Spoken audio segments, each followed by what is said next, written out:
Tell me how, I got nothing to say. Tell me why my tombstone is blank. 'Cause I'm not the one who won't try. I'm not letting life pass me by.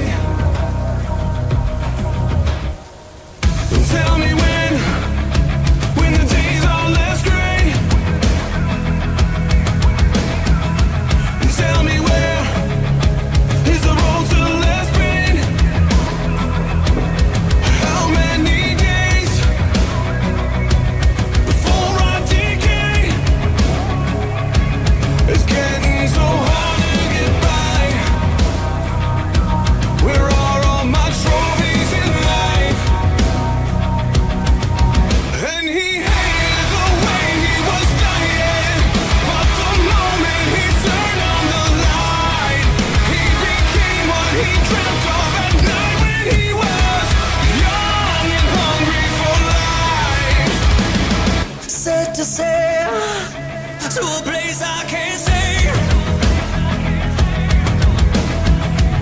Live a life worthy of chase. The time is today. New blood in my veins. I won't be the joker in life, playing the part I don't like. And he hated the way he was dying, but the moment he turned on the light, he became what he dreamt of at night when he was young and hungry for life.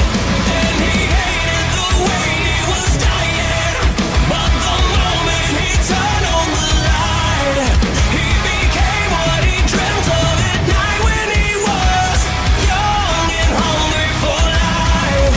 Yeah.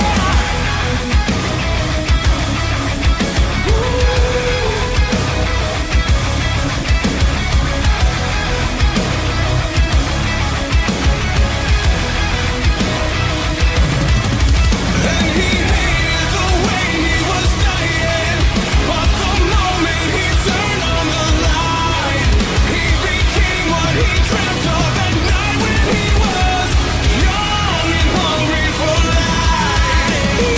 Young and hungry for life. Young and hungry for life. Young and hungry for life. Young and hungry for life.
My goodness.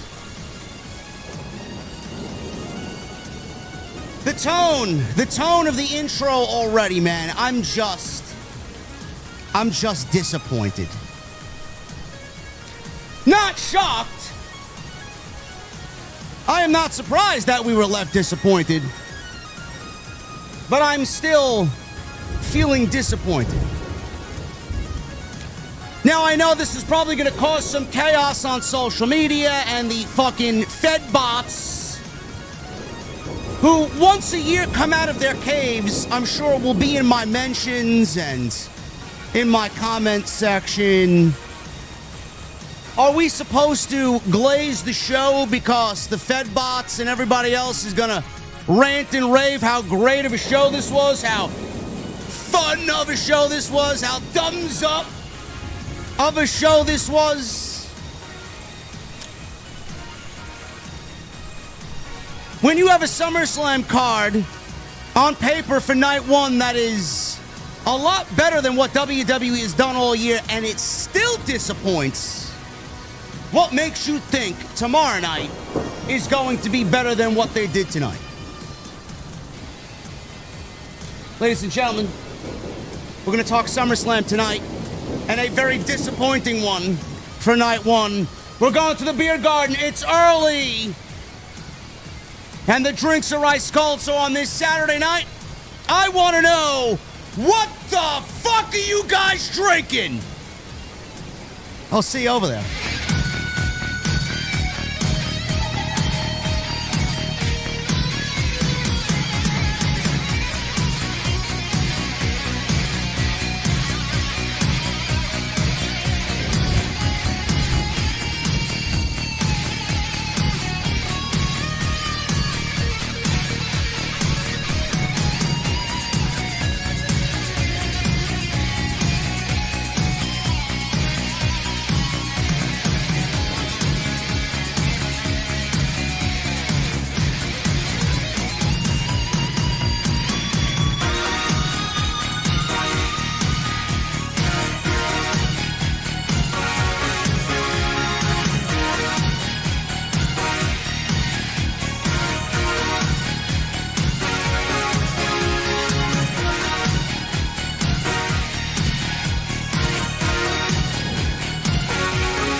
This isn't about errors.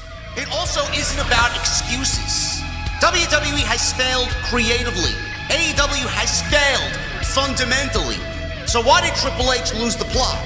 Why did Tony Khan abandon everything that made AEW special? Because nobody is committed to the one thing that actually matters: long-term booking.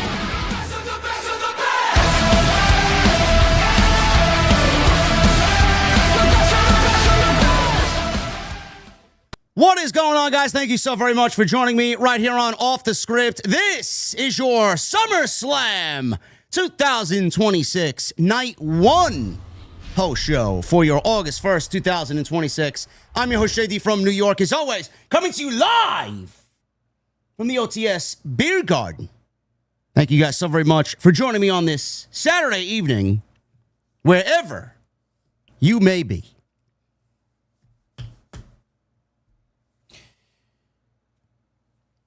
You know, the last week or so, I've been very volatile. Monday, we had Danhausen and Joe Hendry in the diabolically awful concert that they gave us. Friday night, they buried Julia. Saturday night, I'm not volatile. I'm not angry. I'm sure I'll yell at some point in this live stream tonight. I'm more so disappointed. I'm disappointed in WWE. I'm disappointed in you fans. I'm disappointed in everybody who supports this show and is clinging and hanging on to whatever you think the old WWE is. It's dead. It's dead. This administration just doesn't give a shit about anything. They don't. I don't know how else to express myself, but I feel disappointed.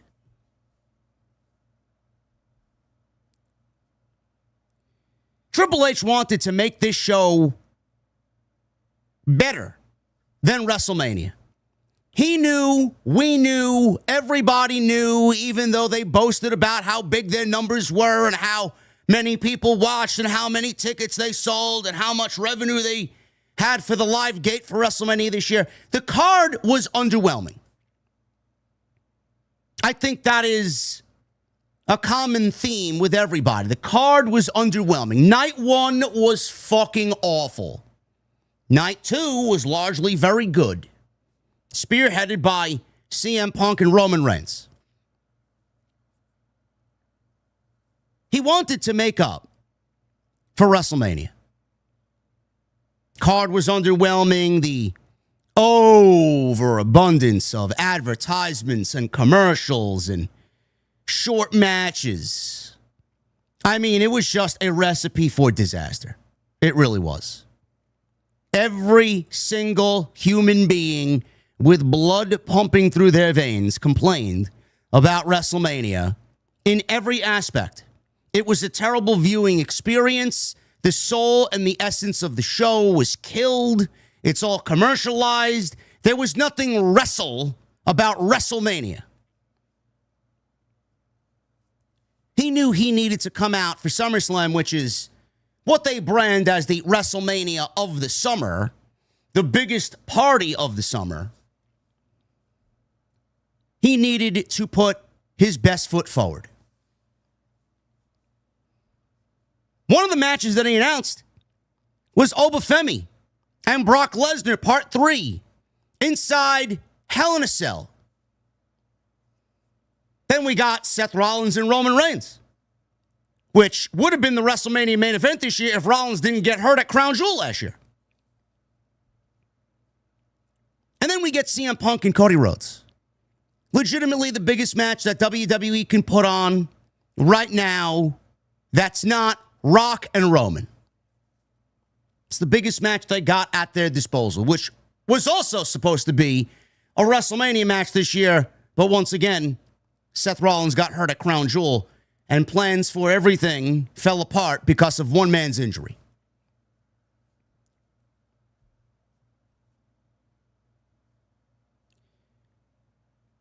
For all the people claiming that tonight was a fun show, I don't really believe any one of you. I'm trying to find where the fun is. Seriously. You know, when I watch a show,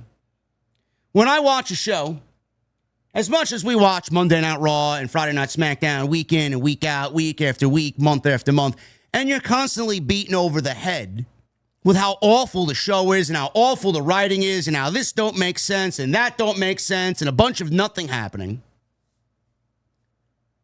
What makes a show like tonight for you? Genuinely curious. What makes a show like tonight fun for you? Is it the fact that it's a major stadium show and there's hype and pomp and fireworks and all this big presentation? Is that what's fun for you? A showcase of big matches. Is that what's fun for you? I don't find that to be fun at all. I don't. Do you want to know why? Because when we go into a show like today, night one of SummerSlam, I'm not having any fun. I watch, I consume, I look at my clock, 2.5 hours in, we're all done with, and I'm sitting here in front of you, and I'm wondering, what did I watch? Why do I feel robbed? Why do I feel like they gave me half of a show? Why do I feel like it's a company operating as if they don't give a shit? Do you know what would have made tonight fun? Actually delivering on a PLE. Do you know what would make tonight fun? If the television show coming into tonight over the last several weeks was actually up to standard. Do you know what would have been fun if we got an actual SummerSlam show worthy of being called SummerSlam? Everything is seemingly worse in 2026 than it was in 2025. Everything. So again, I ask, what was so fun about this show? You want me to sit there and pat this guy on the back and give him a rounding applause, right? Resounding applause. Good job, Triple H. Good job, man. You did a good job tonight, man. Like he's a little fucking child. Great job, man. Great job, man. Let me put a little sticky on your little test, man. You got a D-, man. You tried, but you know, maybe you'll come out swinging next time, man. There's always a next time. There won't be another fucking next time. If he keeps this up, there won't be another next time. So again, I ask everybody with a fucking brain cell, that of a fucking crayon, what exactly did you find fun about this show? Does anybody want to chime in? I'm all fucking ears. What was fun?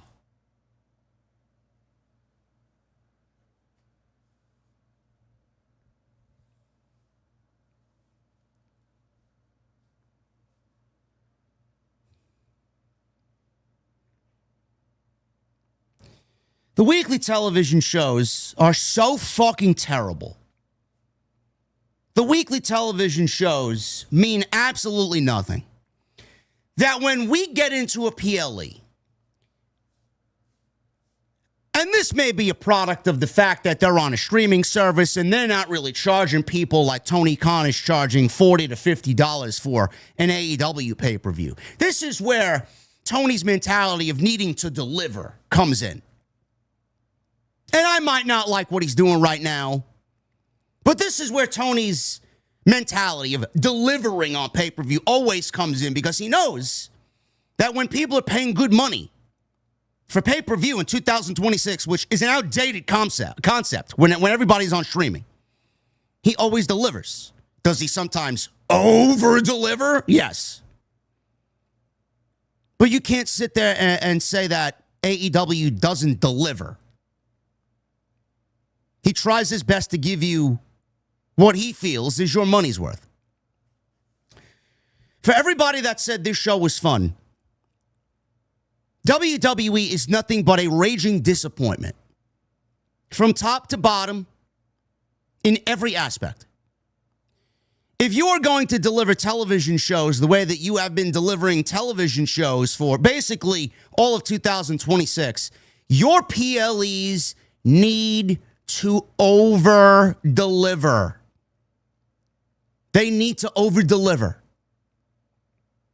You need to come into a SummerSlam and you need to give me the best possible fucking show that you could possibly deliver. From top to bottom. Did WWE do that in your eyes tonight? If your answer is yes, you are part of the problem. You just accept slop. You have legitimately fear of expressing genuine concern and genuine criticism for a product that deserves absolutely zero praise. Oh, tonight's show was fun. Let me erase everything that I had to sit through coming on into tonight's show because I had fucking fun with SummerSlam.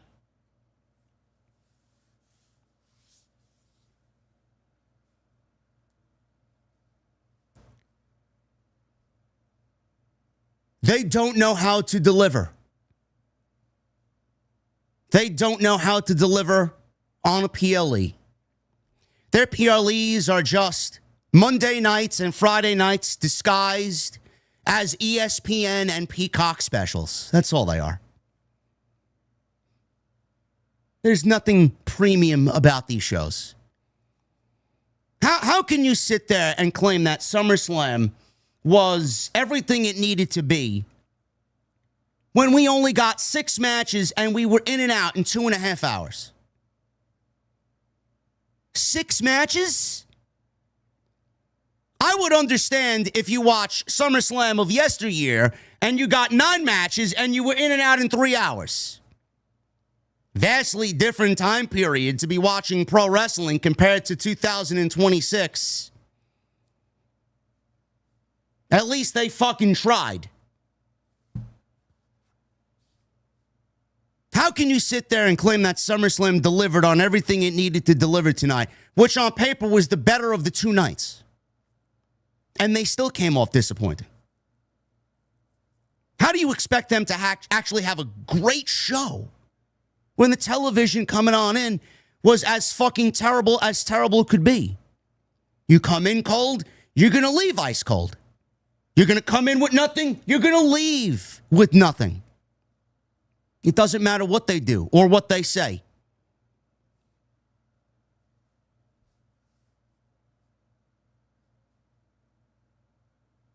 In and out in 2.5 hours.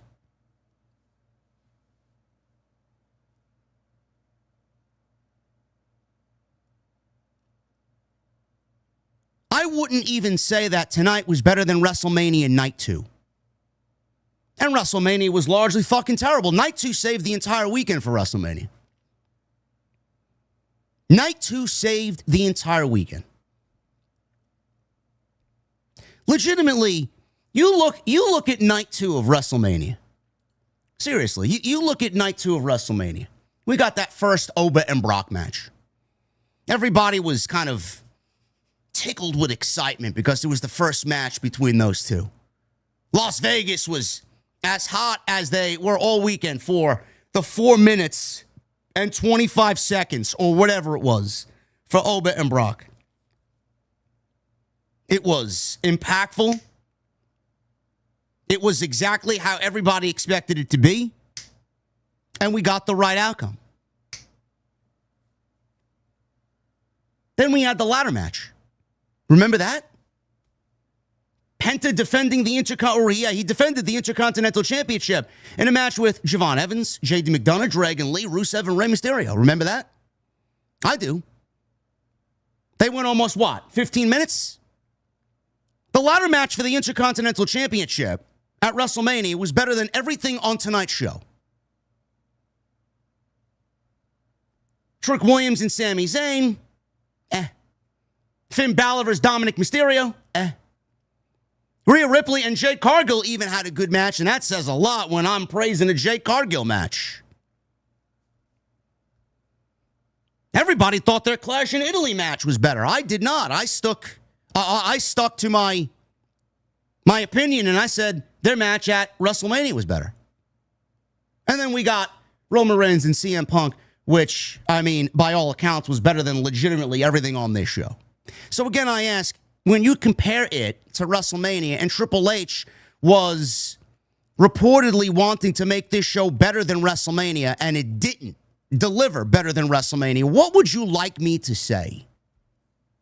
What would you like me to come on here and say to you? The only difference with tonight's show is they came out really good. IYO and Liv Morgan had a 13-minute match, I believe, right? Yeah, they went 13 minutes and 35 seconds. I'm like, all right, we're off to a very good start. This is a very good start to tonight's show. I mean, they went almost twice the amount of time that Liv and Stephanie Vaquer got on night one. So right out of the gate, they were a lot better to start this show. There wasn't much coming in. And this match was a lot better than what they did in the Queen of the Ring final at Night of Champions. But Liv almost had to come out and have a great title match because this was her first title defense since she won the championship from Stephanie Vaquer at WrestleMania. LA Knight, Solo Sikoa, Royce Keys, the Bloodline. This is fun for you. The whole storyline is rinse and repeat. The whole storyline is snooze fest. What was fun about it? The best thing about the match was Solo Sikoa. As he continues to just break away and break out of that shell and show us how entertaining standing next to his brothers he really is. Solo Sikoa had a very positive evening in a match that did nothing. In a match that did nothing coming in and nothing coming out. It's 2026, man. I'm not having fun with Bloodline slop. Give me a break. I'm not. But I can sit here and finger point Solo Sikoa as one of the highlights of tonight's show. Gunther and Nick Aldis. Nick Aldis looked fucking great. If there was any match on this show that needed extra time, it should have been this one. 11 minutes and 40 seconds, according to Wikipedia. 11 minutes and 40 seconds, and he looked fucking great. He is once again now the SmackDown general manager. So this right now was a one-and-done situation. He will go back and resume his duties. But he had a great night. He lost, but he had a great night. I wouldn't say that was better than anything else on WrestleMania Night Two, but it was a good showcase match for Nick Aldis. Fatal Influence, Paige and the Bellas, they went 7 minutes. The commercial break that followed went longer than the fucking match. Bathroom break. No, but you want me to have fun. And then the Bellas turned on Paige. I mean, it was telegraphed like a motherfucker. Who gives a shit? Are we really excited about a Bella Twins heel turn in 2026? After we just had a heel turn not too long ago with Nikki Bella? Didn't she do that last year against Stephanie Vaquer? Only to then turn babyface because her sister Brie got major over in the Royal Rumble by delivering her husband's it kicks, yes kicks. Now you want me to buy into a Bella's heel turn again, all over again. Nobody gives a flying fuck. CM Punk and Cody Rhodes. 30 minutes. I enjoyed what they did. I even said as much on Twitter after the match was over. I thought this was a good first match. I thought that this was a good first match. You can tell that this is going to be a series of matches. They will meet again. I had fun with this. I'm a big fan of both guys. But was this better than CM Punk and Roman Reigns at WrestleMania? On no planet was this better than CM Punk and Roman Reigns at WrestleMania. No planet. It was an old school match. They did what they needed to do. We got the right outcome. And we got Randy Orton coming back and continuing his feud with Cody Rhodes. All in all, I would say they did very good for themselves. But was it better than Punk and Roman at WrestleMania? No. No. And then Oba Femi and Brock Lesnar. Hell in a Cell. This was legitimately one of the first matches that WWE signed on for this card. And they thought by putting it inside Hell in a Cell that it would generate interest and sell some additional tickets and get everybody excited about seeing what could be Brock Lesnar's final WWE match. Inside Hell in a Cell, how do we make it different from the previous two matches? Let's put them inside Hell in a Cell. Triple H is going to sell this match like he's selling fucking high-end Rolexes to fucking really, really expensive people. Paul Heyman comes out here claiming it's going to be the Brocktagon and it's going to be violent and it's going to be chaos. Yet here I am after watching 2 hours and 20 minutes of a show asking myself, did that really need to be inside Hell in a Cell? If WWE took away the Hell in a Cell and made this match a no DQ or a last man standing or a street fight or whatever stipulation you want to give us, not inside a steel structure, and they went 12 minutes like they did tonight, it probably would have been the best match of all three. But the fact that WWE contested this match inside Hell in a Cell, it ended up being one of the worst of the entire night because of the sheer levels of disappointment that we all felt collectively when the bell rang, Oba won, and we're all collectively asking ourselves, what the fuck is that? Is that it?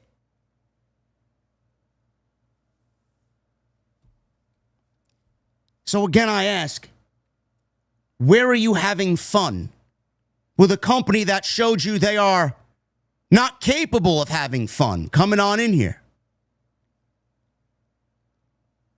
Maybe your idea of fun and my idea of fun are two completely different things.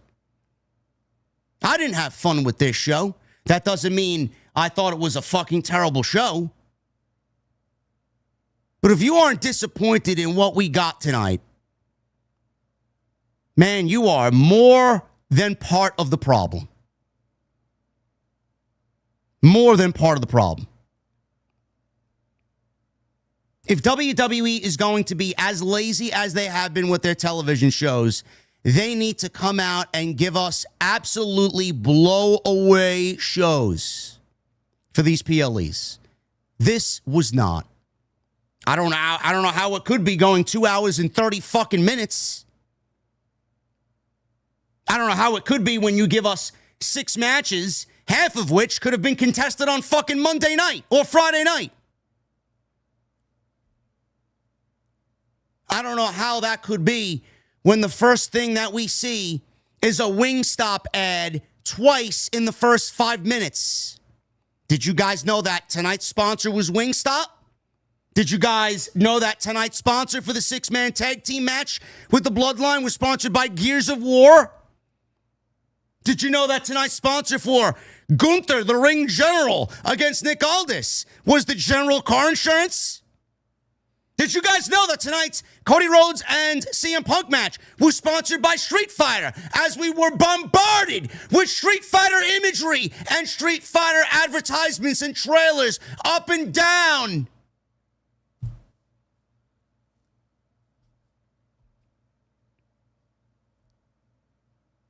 I get it. Once is enough for me. It's like the nagging wife who continues to ask you, do you know where you're going? Do you know where you're going? Bitch, I have the GPS on my dashboard. What the fuck are you telling me? I know where the fuck I'm going. I got AI guiding me where I'm going.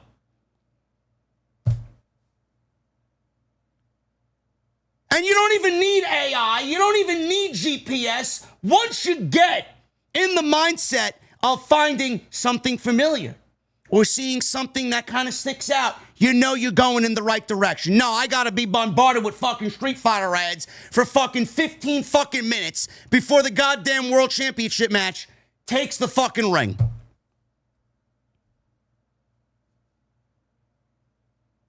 Four and a half minute ads, another 2 minute of ads, Wingstop, this, that. WWE Radio. You found fun with this show. And no, I won't stop complaining for the fucking idiot already probably typing away in the comments section. No, I'm not going to stop complaining. And no, I don't hate everything. No. No, I will not. Do I go to your fucking job and tell you how to fucking flip the hamburger at Burger King? Shut your fucking mouth. You're in my chat room. Do I come to your fucking job and tell you how to sell cars? Do I come to your fucking job and tell you how to teach kids at your school?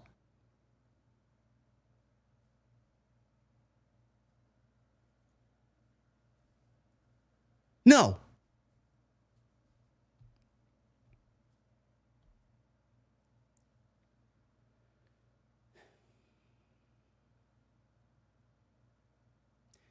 I want to get this off my chest before we get into the actual review here. I already see the division it's causing, and I've already blocked several people on Twitter. Oh, JD hates everything. Oh, it was good. Oh, it was this. Oh, it was that.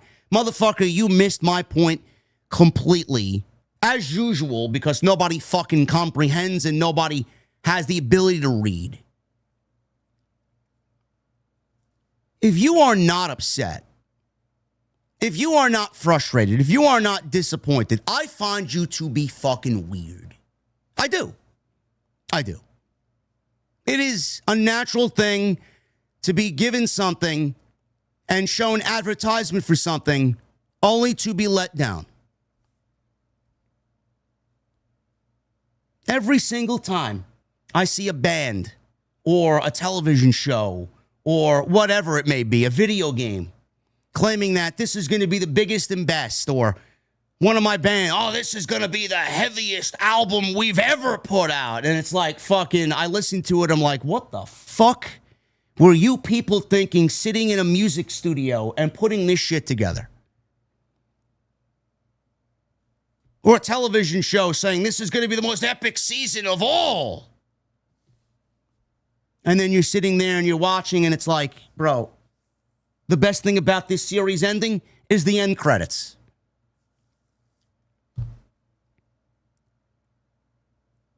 Triple H put the scam in SummerSlam. This year, he took my phrase, he took my event, and he legitimately put the scam in SummerSlam. And nobody seems to care.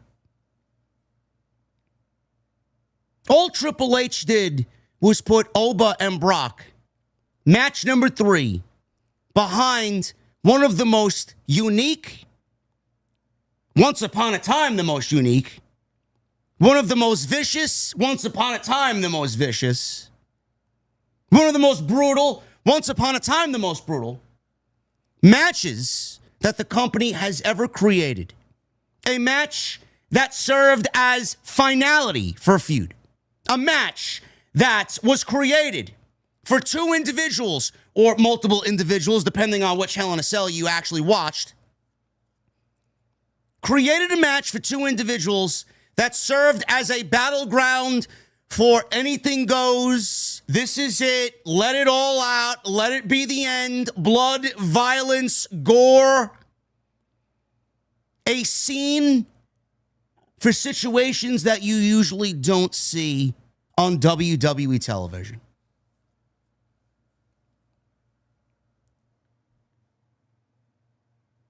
Triple H gave you and advertised to you a Hell in a Cell because his creative is dog shit.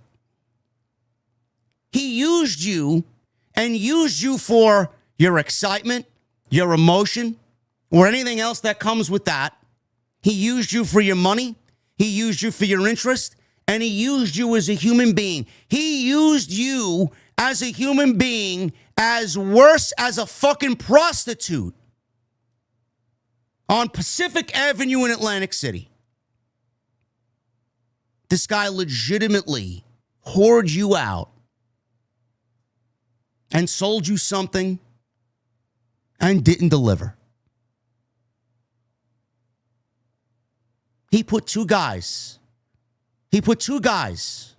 Brock Lesnar and Oba, inside Hell in a Cell and told them to go out there for 11 minutes and basically do nothing to give us a Hell in a Cell. Why was this match contested inside Hell in a Cell? Can someone answer me that question? What was the point of Hell in a Cell? You mean to tell me now we're in a current state of WWE? We're in 2026. And only 2 years ago, we are removed from only 2 years ago from one of the best Hell in a Cell matches in the structure's history. We are only 2 years removed from CM Punk and Drew McIntyre inside Hell in a Cell two guys who are two of the best storytellers in the entire industry, going in there for 25 minutes and giving us a blood-soaked, violent affair that once again rehabilitated what it means to be inside Hell in a Cell. And now, only 2 years later, he puts two of the most dominating figures inside the same match and has them utilize absolutely 0% of the cell. Did you have fun with that? If you had fun with that, I'd love to see how you reacted and what your fun was when you watched CM Punk and Drew McIntyre. If you aren't disappointed that the fact that Triple H basically whored you out and used this to prop up his own terrible creative and get basically pity tickets sold for SummerSlam, and then failing to advertise everything that comes along with being inside Hell in a Cell, how you could sit there and support this company is absolutely fucking mind-boggling to me. And these people will never learn because everything WWE does is the greatest of all time. Everything WWE does is the right move. I had people claiming this was a good match. I had people claiming this was the right match. I had people claiming that I complain about everything. This was fine the way it was. No, it wasn't. Fine. It would have been fine if the cell was omitted. It would have been fine if this match was a regular match. It would have been fine if this was a last man standing match or a no DQ match or a Minnesota street fight or whatever you want to coin it as. It would have been fine if it was a regular steel cage. Even those matches don't even feel the same anymore. Brother, we used Hell in a Cell as if kindergarten students came with their fucking action figures on a Tuesday morning doing show and tell in front of their fucking friends and classmates. Oh, look at what we got. We got Hell in a Cell. Triple H used Hell in a Cell as show and tell tonight for Oba Femi and Brock Lesnar, but nobody seems to have a problem with that. Nobody seems to have a problem with that. There is more harm by taking Triple H's road than me speaking so down on what they did tonight. You do realize that the concept is now fucking dead. I never, and I swear to fucking Jesus Christ, never want to see another Hell in a Cell match ever again. They have absolutely ruined, castrated, embarrassed, demoralized, and dehumanized the Hell in a Cell concept. It is over. It is over. And we are only 2 years removed from Drew McIntyre and CM Punk, which is fucking insane to me. Insane. How you have two men as violent and brutal as everybody says this match was going to be, from Triple H to Paul Heyman to fucking WWE Radio and everybody shilling this fucking company in this show. How you can sit there and not feel a level of disappointment unlike any other after what you got in that main event. Which begs the question, why did it main event? Why did it main event? You do realize that not only did you kill the Hell in a Cell concept completely by what you had Oba and Brock do in there, which basically utilized none of the fucking structure, you bypassed the WWE Championship match, the biggest title in the entire fucking business. And you put it on in the co-main event for a fucking match that did nothing to live up to the standard of what a Hell in a Cell match should mean. We got this news earlier in the day that this match was going on last. I said to myself, I'm torn. On one hand, you got the WWE Championship match, which comes with all the prestige and being the biggest title in the industry. But then you got Cody and CM Punk, who don't really have a story coming on in here, and everything just feels overly forced. Maybe they'll develop a story coming out of this, moving on into the next week's televisions. Then on one hand, you got Brock and Oba, which actually does have a story. And it's inside Hell in a Cell. And it could be Brock's last SummerSlam. Could be his last match in Minneapolis. We could get a formal Brock Lesnar retirement. If you gave me a Hell in a Cell match that embodied everything a Hell in a Cell match should embody, blood, chaos, carnage, fucking destruction, a car crash, a multi-car crash on I-95 type of match, then I would have no problem with it being the last match in the main event of SummerSlam tonight. So not only did you big league the WWE Championship for no reason, not only did you take the biggest fucking single match that WWE has at their disposal right now between CM Punk and Cody Rhodes and put them in the semi-main event, the co-main event, you gave me a match in the main event that didn't even live up to not only the main event, but not even the match that they were contested in.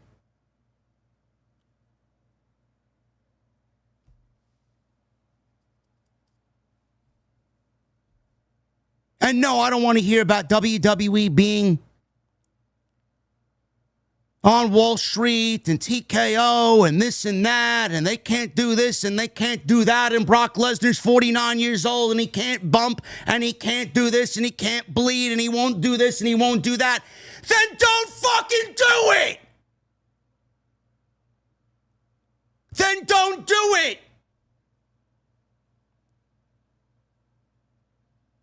All they did was give you a Hell in a Cell to fucking get you to buy a ticket and then not deliver a Hell in a Cell. How anybody willingly buys a ticket to this fucking unfun, unserious slop, I feel absolutely zero pity and zero sorrow for you. I guarantee you more than half of the people that left this show felt disappointed at the end of that fucking show. What was the point? What was the point? You ruined the Hell in a Cell. The match would have been fine as an 11-minute, 12-minute match without the cell. Everything they did in the match could have been done in a regular match because they're Brock Lesnar and Oba Femi. You moved the WWE Championship match, which should have been the main event, to the co-main event for a match that did not come as advertised before we got here. No blood, no destruction, no cage being destroyed, nothing. And no, I'm not asking for a Mick Foley fucking spot on top of the cage where both guys come falling off the side of the cage. Motherfucker, even Shawn Michaels, in his fucking year, hung off the side of the cage from one of the panels and went through a fucking table. CM Punk jumped off the fucking top rope through a fucking table tonight. And you mean to tell me that WWE cannot do anything that closely resembles what we used to do back in the day? This is the same company that had Rikishi fall off the fucking top of the cage onto a bunch of fucking hay bales in the back of a fucking farm truck. And you mean to tell me you can't book the Hell in a Cell to be, I don't know, fun? But then I gotta hear from fucking low IQ box of crayon fucking retards on social media that they had fucking fun with this show. What the fuck was fun?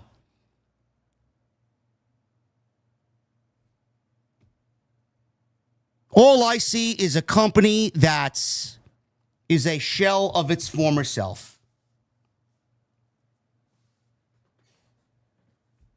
Shane McMahon, that's Shane fucking McMahon, who's not even an active pro wrestler. They had him fall off the fucking top of the cage through a bunch of fucking pillows. through the announce desk. And you mean to tell me that we can't even come close? Not even 1/10 of what they did with Brock and Oba? I don't want to hear the excuses anymore. I don't. For as terrible as television has been, you need to give me something that is going to be memorable. You need to give me something that is going to embody what a premium live event is going to mean. For as terrible as the television show has been, you need to give me something that will absolutely be the best PLE that you could possibly book. And they go about it as if they do everything else. Not a fucking care in the world.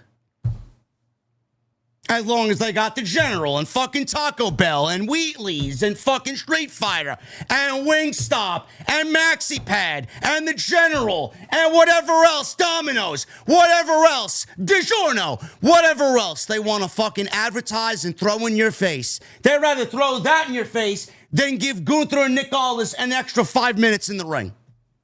They'd rather do that than give LA Knight an extra fucking 3 or 4 minutes in there with the Bloodline. They'd rather do that than give me a proper Hell in a Cell. They'd rather do that. They'd rather do all that than give me something that resembles an actual pay-per-view.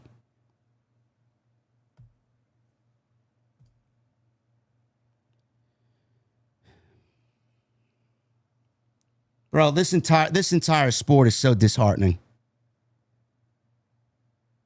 It is genuinely so disheartening. I'm tired of sucking up to these fucking people. I'm tired of listening to the fucking fans who tell me all I do is complain. Bitch, you people are accepting mediocrity and you don't even see it. They have manipulated every single fucking one of you, and you don't see anything bad. None of these haters, none of these people will even think about what I said, not even an iota of what I said, and say, you know what, I think this guy's right. Maybe I'm asking too, maybe it's too much. Maybe I'm asking too much in 2026 to give me a fucking proper Hell in a Cell match when, I don't know, we got one that resembled a Hell in a Cell match only 2 years ago with CM Punk and Drew McIntyre. They had blood and fucking thumbtacks, and they had fucking that spot with McIntyre on the steel steps. Oh, bro, this shit sucks. This shit is so fucking garbage. It is so fucking garbage, bro. Everything about this product, it is just garbage.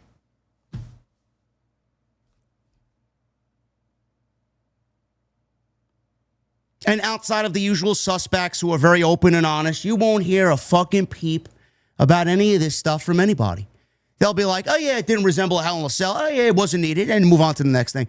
Nobody gives a shit. Nobody.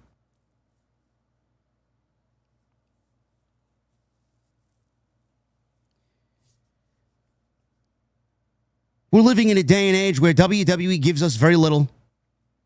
We're living in a day and age where AEW gives us way too much. I don't know what time Dynamite ends on any given Wednesday. 1 week it could go 2 hours. The next week it could go 2 hours and 14 minutes. This past Wednesday it went 2 hours and 34 minutes. I'm like, bro, please. Please. Just end the fucking show when the TV guide says so. Please. I don't need an extra 34 fucking minutes on AEW television. Pay-per-views now moved up an hour, starting at 7 and not 8, yet they still go off the air at 12 midnight. I don't need to see 10 matches on a show with every fucking one of them going 25 minutes. I also don't need to see WWE give me 6-match PLEs, claim that they're premium, and then they're in and out in 2.5 hours. One company gives us so little, and another company gives us way too much. There is legitimately no in-between with these fucking people. A middle ground would be, can I just get 3.5 hours worth of fucking pro wrestling? Can you book 7 or 8 fucking matches on this show? Can you give me something that resembles SummerSlam? Why are we giving people less for more? Well, I guess this year they're charging $25 for entry fee into fucking US Bank Stadium. So I guess the 6 matches equals the $25. That's all it was fucking worth. But on a normal night, can we get 7 or 8 matches on each night for SummerSlam? Can we start getting 7 or 8 matches on these fucking PLEs? Why are we giving people less and charging more? Why is one company giving less and charging more? Why is one company giving too much and then burning out their fucking audience, leaving me uninterested to watch anything else?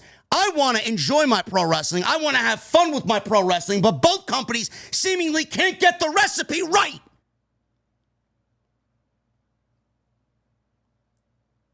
The television shows matter on a weekly basis because the television shows are where the stories develop. When the stories develop and you get weeks of television that develop story for 3, 4, 5, 6 weeks leading into the next pay-per-view or PLE, then when those stories are developed and you actually have stories that are emotionally driven and you have characters that you're emotionally invested in and everything's clicking, then when you watch the PLEs, you're more excited. You're more interested in what the pay-per-views are going to deliver.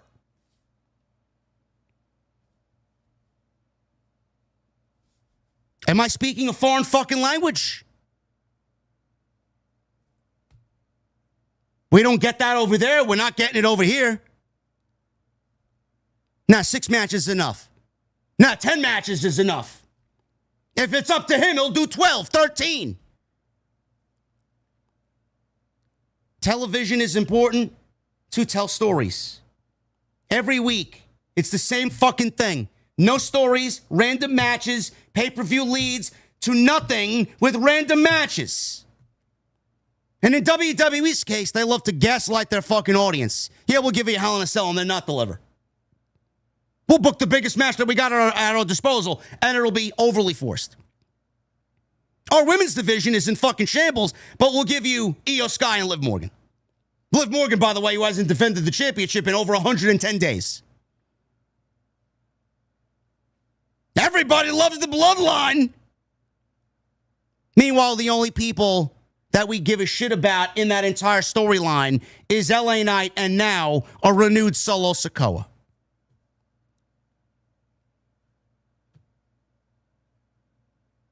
Nick Aldis and Gunther had one of the strongest stories coming into SummerSlam, and they only gave them 11 minutes. I'd love for someone to factually correct me and come with an argument on anything I said. I don't think you can.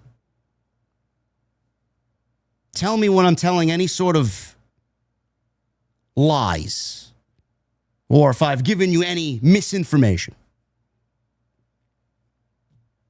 Disappointed. This year, Night One, SummerSlam really reared its ugly head. You were all scammed. You were all gaslit. You were given something, and the company failed to deliver. Highly disappointed. And I don't expect many people to speak up because you willingly just accept their slop and move on to the next show. Everybody's already getting ready for Night Two. We got to see Monies on a pole match, human Monies on a pole match, and we got to see fucking Lash Legend and Jade Cargill compete for the Women's Championship. And we got Baron Corbin versus Trick Williams in a feud that doesn't even really make any sense because WWE has given no time for anything to develop there. And then we got Seth Rollins and Roman Reigns in the main event, which is like pulling teeth to get anybody interested in what they got going on because nobody expects Roman Reigns to lose the World Heavyweight Championship.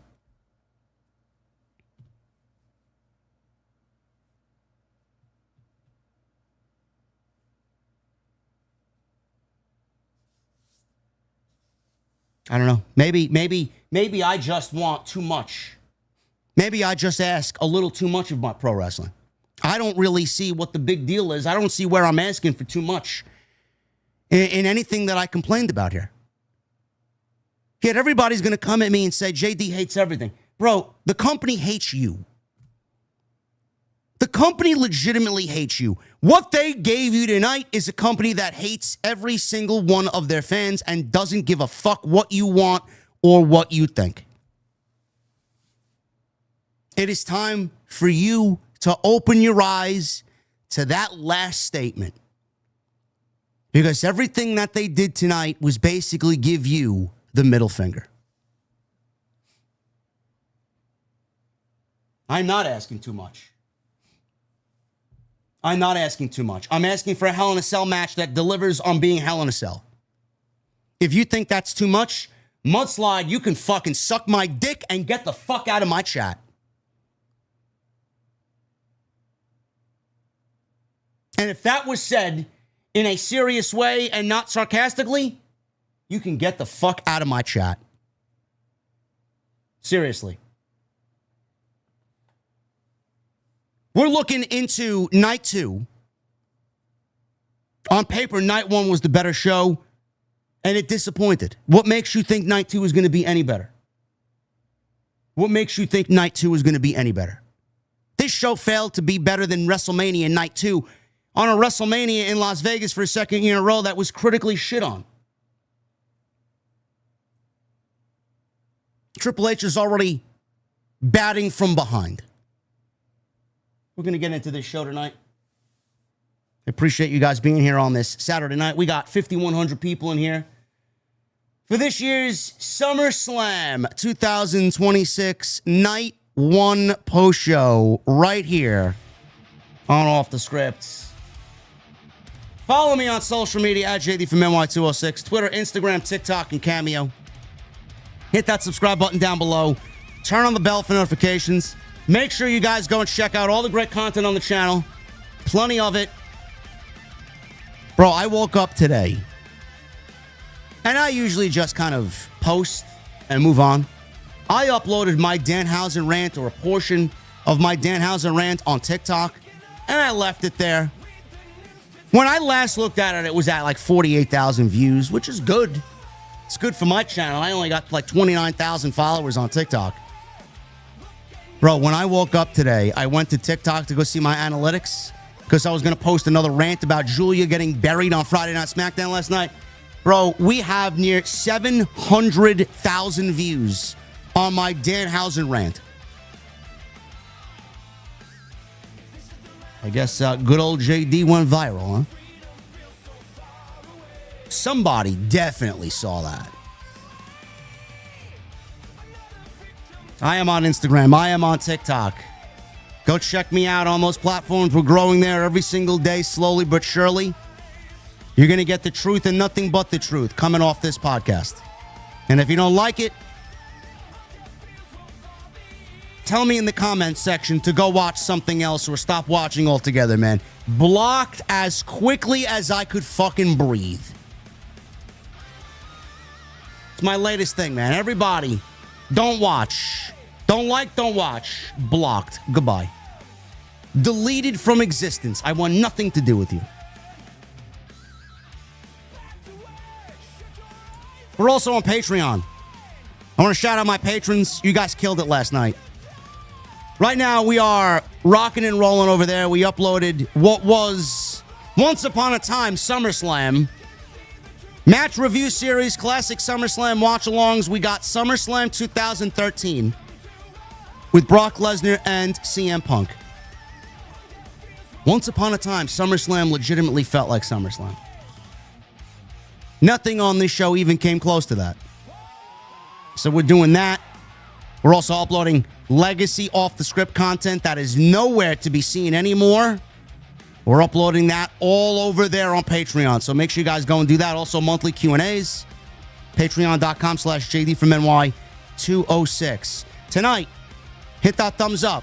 Try for 1,000 likes. No doubt about it. Minimum tonight, 1,000 likes. Leave a comment down below. Let me know what you thought of tonight's disappointing SummerSlam Night 1. Super chats are open. I will get into them in just a little bit because I see we have a couple of bombs tonight. And as always, I'll be back tomorrow night live for Night 2, doing it all over again. Main event, Roman Reigns and Seth Rollins for the World Heavyweight Championship. We already at 1,000 likes. 1,500 now is the minimum. 1,500 likes is the minimum on tonight's stream. Let's do it.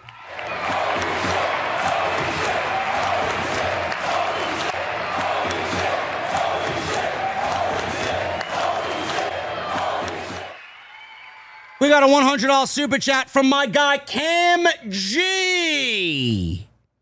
Coming in here with a $100 bomb, just showing love. OTS for life. OTS till I'm dead in the ground. Much love, JD.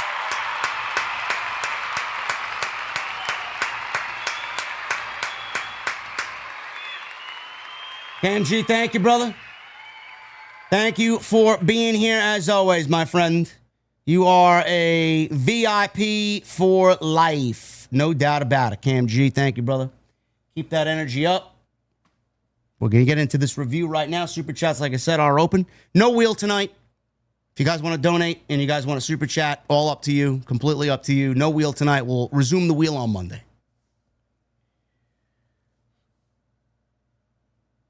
We start things off. God Bless America.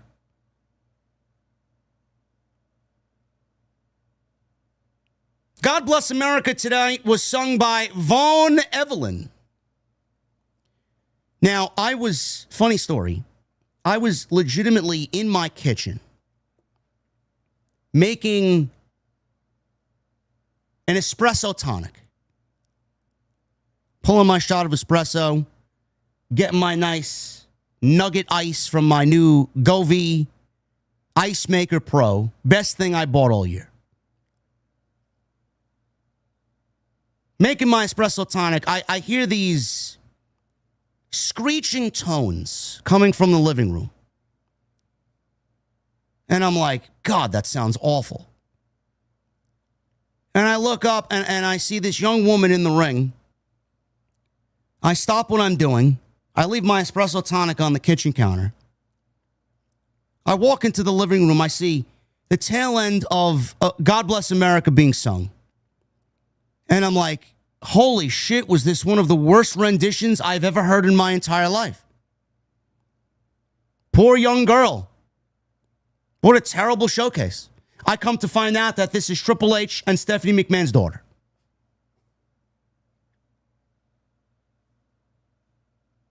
Not good. Not good. I guess the company is trying to skimp on the budget. Even more so that they can't go and hire legitimate musicians.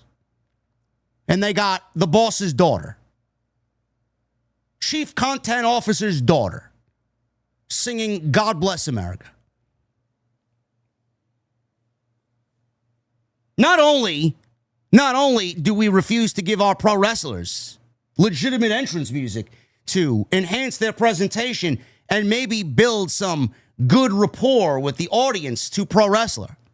But now we can't even be bothered to bring in an actual musician to sing God Bless America or the national anthem or America the Beautiful. Now we'll just get Stephanie and Triple H's daughter, who delivered one of the worst renditions I've ever heard.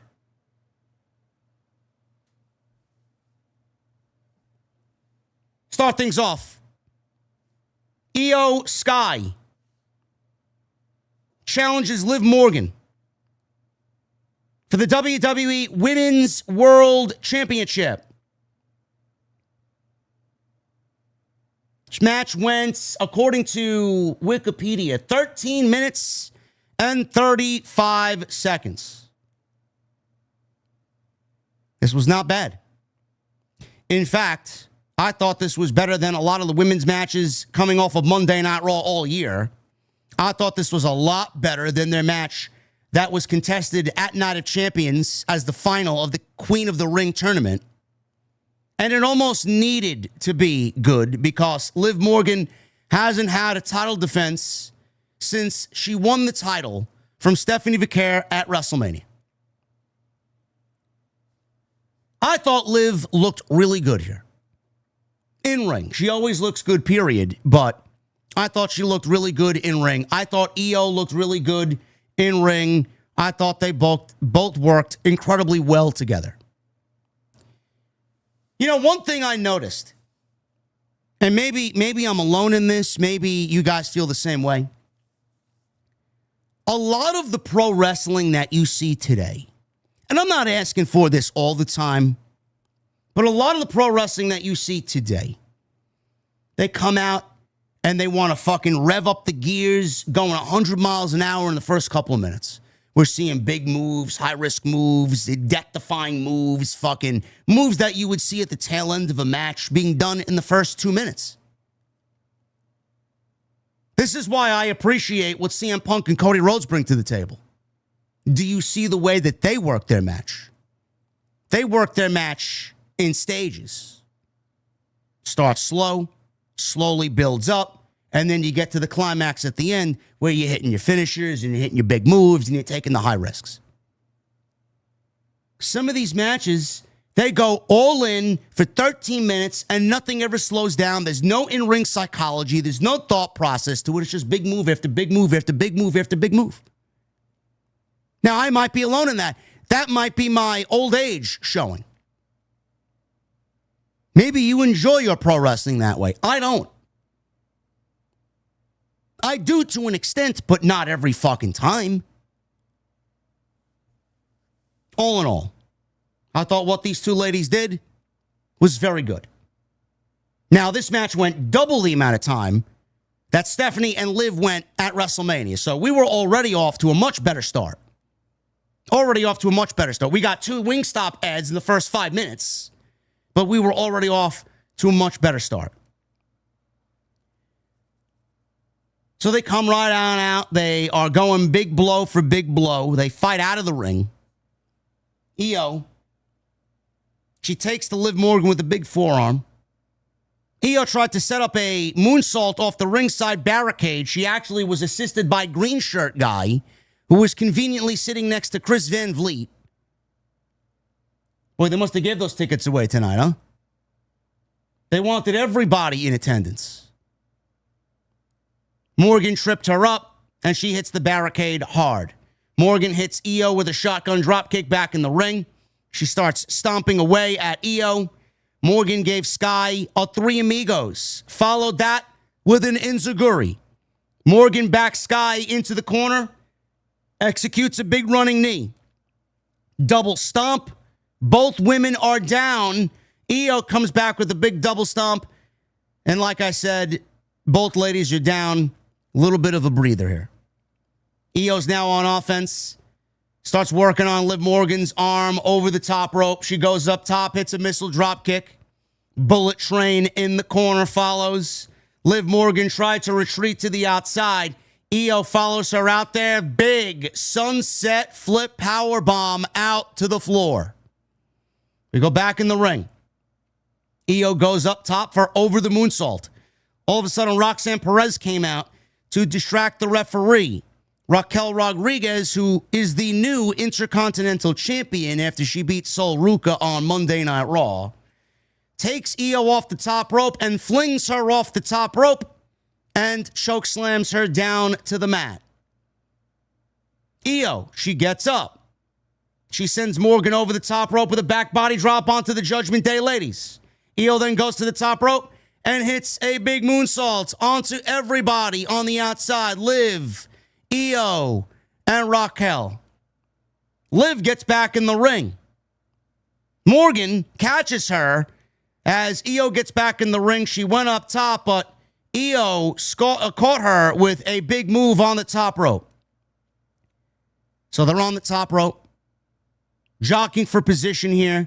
IYO sends Morgan off the top rope, crashing down to the mat with a big Spanish fly. Perfectly executed.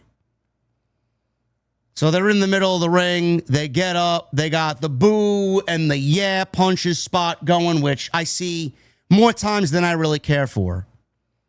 Morgan won out. IYO comes back. Double underhook facebuster and then a double underhook backbreaker. Morgan goes for Oblivion. Out of desperation, IYO countered with, I guess, what looked to be, to me anyway, an IYO version of a crossroads. They didn't really call it that on commentary, but it was very much a crossroads. Io then hits Liv with her own finish, Oblivion. And she gets a 2 count. Liv kicked out of her own finish. Io goes up top. She went up for over the moonsault. Morgan got out of the way. Morgan comes off the middle rope with a code breaker. She goes for a cover. She gets a near fall. Morgan went for Oblivion. Io ducked. Morgan landed on the apron. Io slipped through the ropes, grabbed Morgan, gave her a German suplex on the ring apron. Io hits the bullet train on Liv Morgan against the ring post. It makes a great sound, but she injured her knees in the process, which I didn't really understand, but I guess she wanted to really put Liv out of commission. We go back in the ring. Io goes up again for over the moonsault. Liv got out of the way, puts the knees up. Morgan went for Oblivion. Sky flipped through it. Morgan, she saw Liv did. She saw Io compromised, and she hits a code breaker off of Io flipping out of the first Oblivion. Then she caught Io on the rebound with another Oblivion attempt. This time she nailed it. 1, 2, 3. Liv gets the pin, retains the championship in 13 minutes and 35 seconds. This was very good. Now, I'm not really interested in seeing Liv Morgan retain the championship, but I have to ask, even though I wanted Io to win the championship, what difference would it have made? What difference? If we put the belt on Io, what was she going to do any different than Liv Morgan? I would have loved to see Liv as the champion, but clearly WWE isn't doing anything to showcase their women's division on Monday night, and right now it is in utter shambles. So, do we put the title on Liv to have her fail as champion, or do we keep Liv as the champion and have her continue to fail as champion?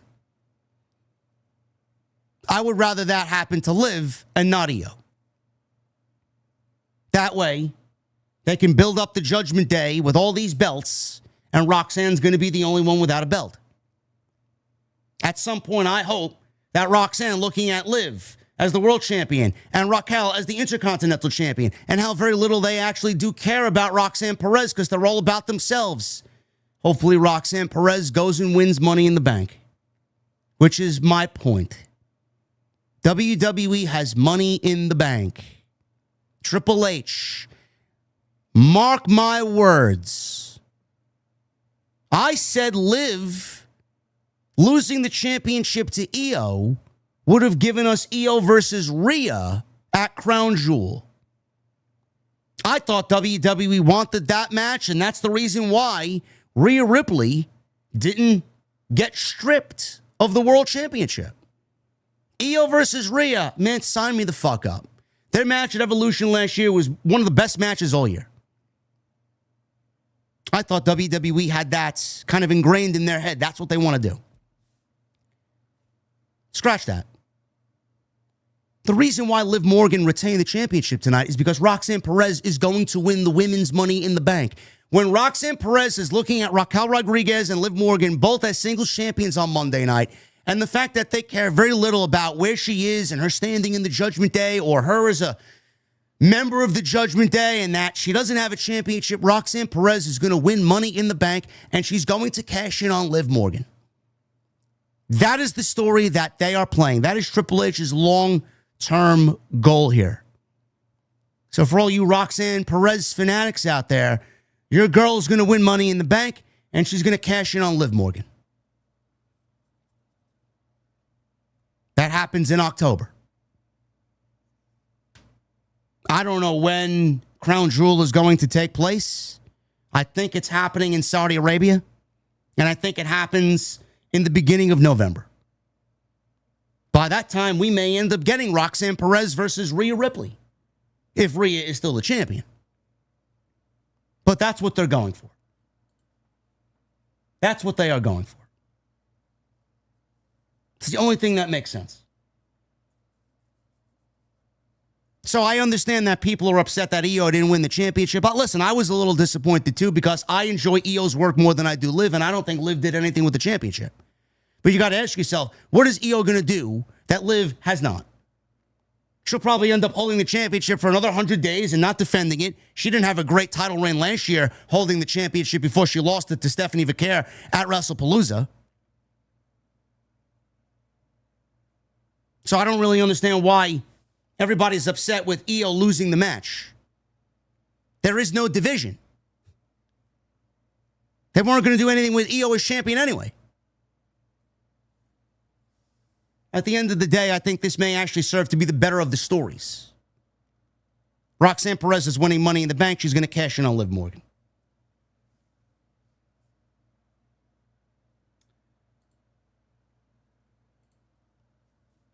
They showed Mark Henry, X-Pac, Dan Spivey, and Jimmy Hart in the crowd. It's nice to see pro wrestling personalities and not some fucking Netflix, Hollywood elite celebrity out there. Those are the guys that I want showcased.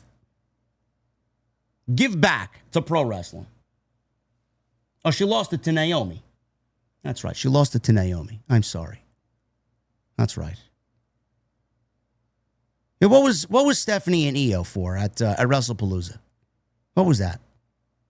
Was that what was that? Just a one-on-one match? What was that for? What am I thinking about that match for? Regardless, Liv will be cashed in on by Roxanne Perez. Oh, it was the vacated. That's right. Vacated title. That's right. Vacated title. That's how little I care about women's wrestling, chat. So the vacated title. That's right. Yes, because Naomi had to give it up. You are correct. You are correct. Excellent. I can't wait for Stephanie and Naomi to get back. Boy, oh boy, is that division in desperate need of both of those women. 6-man tag team match. The Usos and Jacob Fatu versus LA Knight, Royce Keys, and Solo Sikoa. Do you guys realize that this match was sponsored by Gears of War? Man, oh man, did they bombard you with Gears of War advertising for this match? They wanted you to know that Gears of War was sponsoring this match. So much so that they had the entire fucking, it was like your next door neighbor decked out their entire front yard for Gears of War on Halloween. They had skulls and guns and logos and imagery from Gears of War. The Usos come out looking all Gears of War-esque. We got Gears of War in their fucking LED entrance boards. Jacob Fatu comes out with a Gears of War logo right on his fucking Samoan werewolf mask.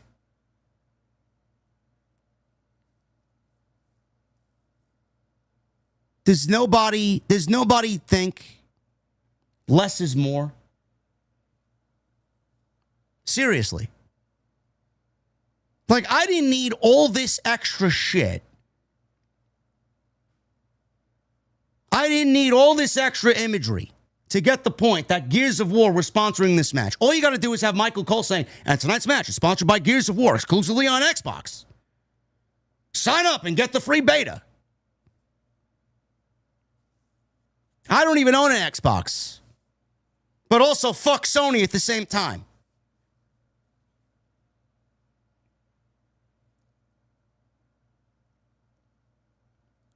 What we got here was not bad. It went 11 minutes, and I don't really give a shit about anything coming into this. I don't give a shit about anything coming out of this. What does this really mean? At the end of the day, what does this really mean? This was good for what it was, but none of this is interesting. The television and the story that we're seeing play out on television doesn't really mean much of anything.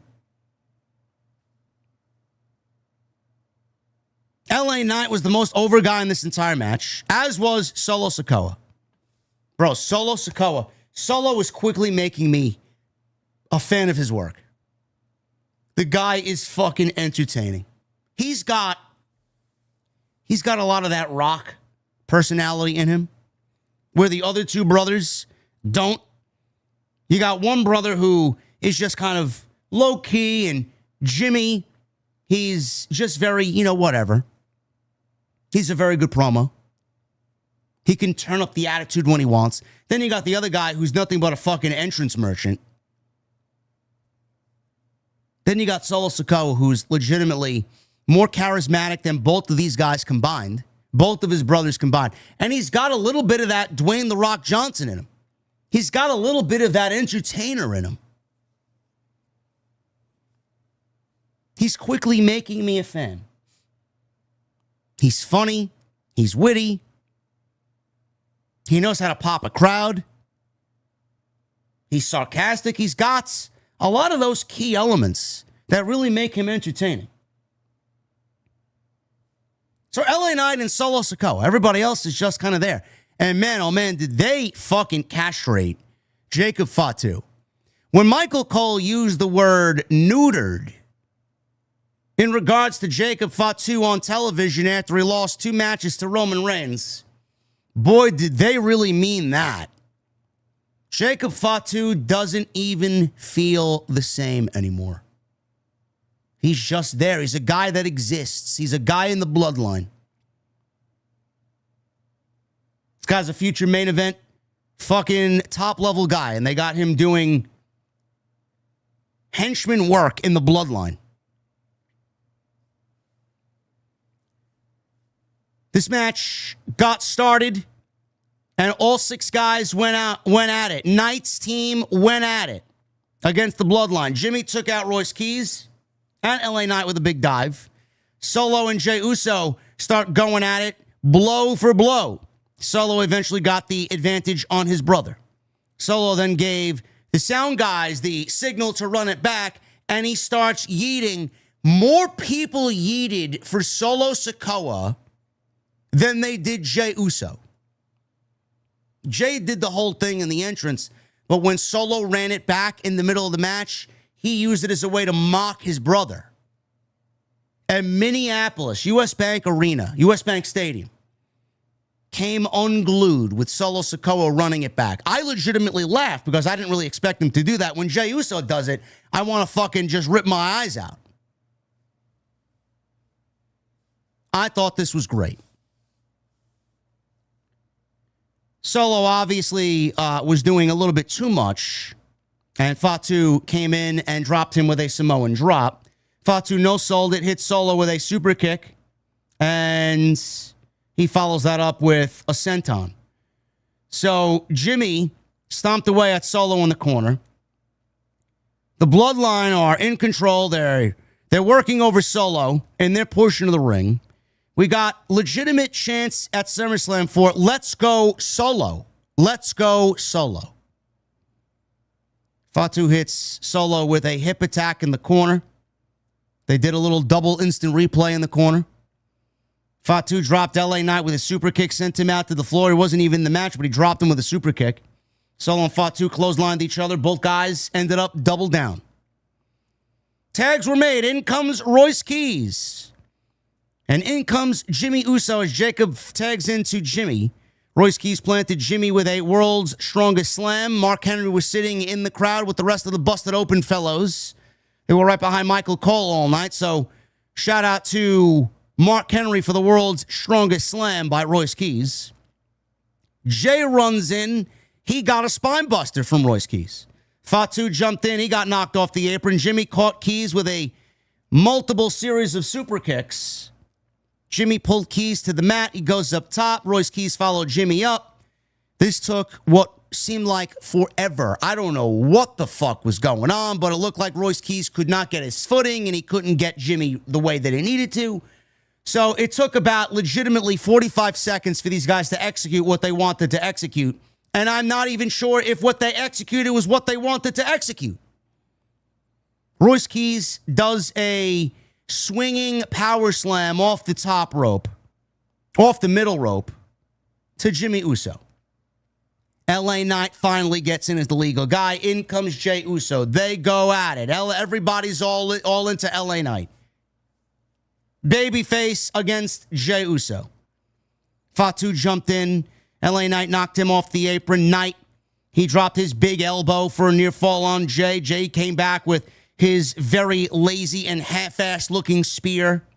He goes for a quick cover. He gets a near fall. Jey goes up top. Knight popped up there with his signature superplex spot, jumping up to the top rope. He delivers it perfectly. Jimmy dove off the other top rope, hits a big splash on LA Knight. Solo took out Jimmy with a Uranage. Jacob Fatu took out Solo with a big implant DDT. Royce Keys drove Jacob Fatu into the mat with his signature spine buster.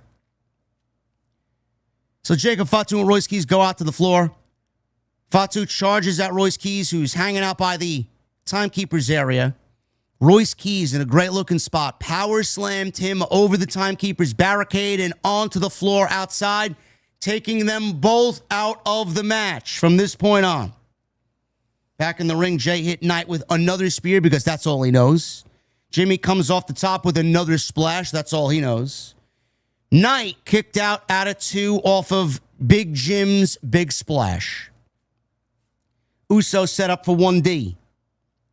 Solo Sikoa grabbed Jimmy in the middle of a 1D, delivered a Samoan spike. LA Knight catches Jey with a BFT because Jey turned around and seen that the 1D wasn't happening. LA Knight catches Jey, turns around, BFT, 1, 2, 3, and the babyfaces win.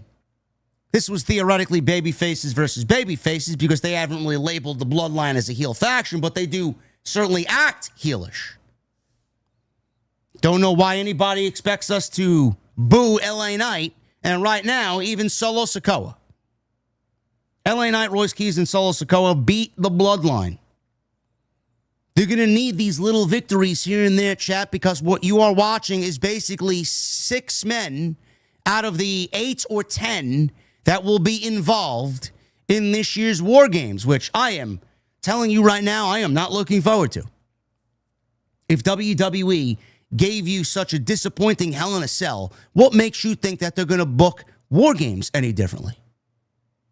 What you're watching is basically the War Games match right before your very eyes, minus Roman Reigns and whoever other baby faces they want to include in this thing. Maybe we see Zilla Fatu, being that it's in Houston. I don't know.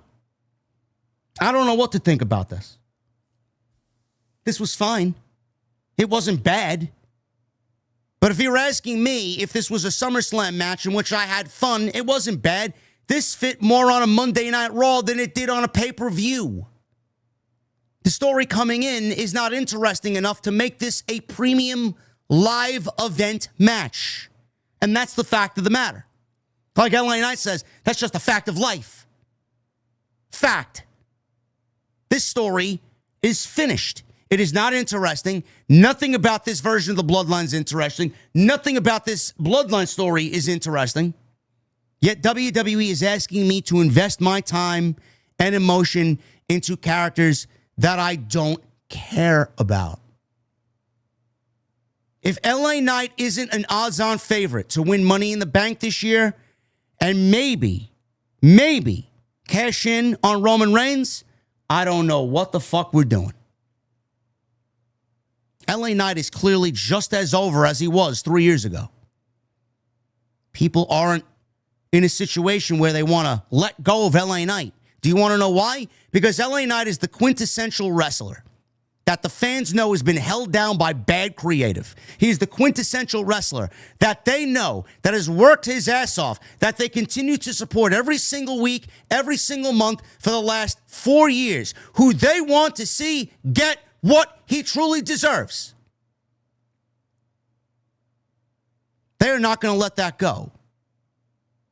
WWE can try to convince you that LA Knight is yesteryear, that he is a guy that you need to move on from. But if you think the LA Knight discussion about him winning Money in the Bank is all of a sudden going to die down this year, motherfucker, they are going to be stronger than ever. Stronger than ever. There's really nobody else on the men's side that should be even viable for the Money in the Bank outside of Braun Breaker. And I'm not even sure that even works right now, depending on where he is. Seeing where he is right now, why would you even want him sniffing a world championship? This was fine. Was it premium live event worthy? No. No, it was not.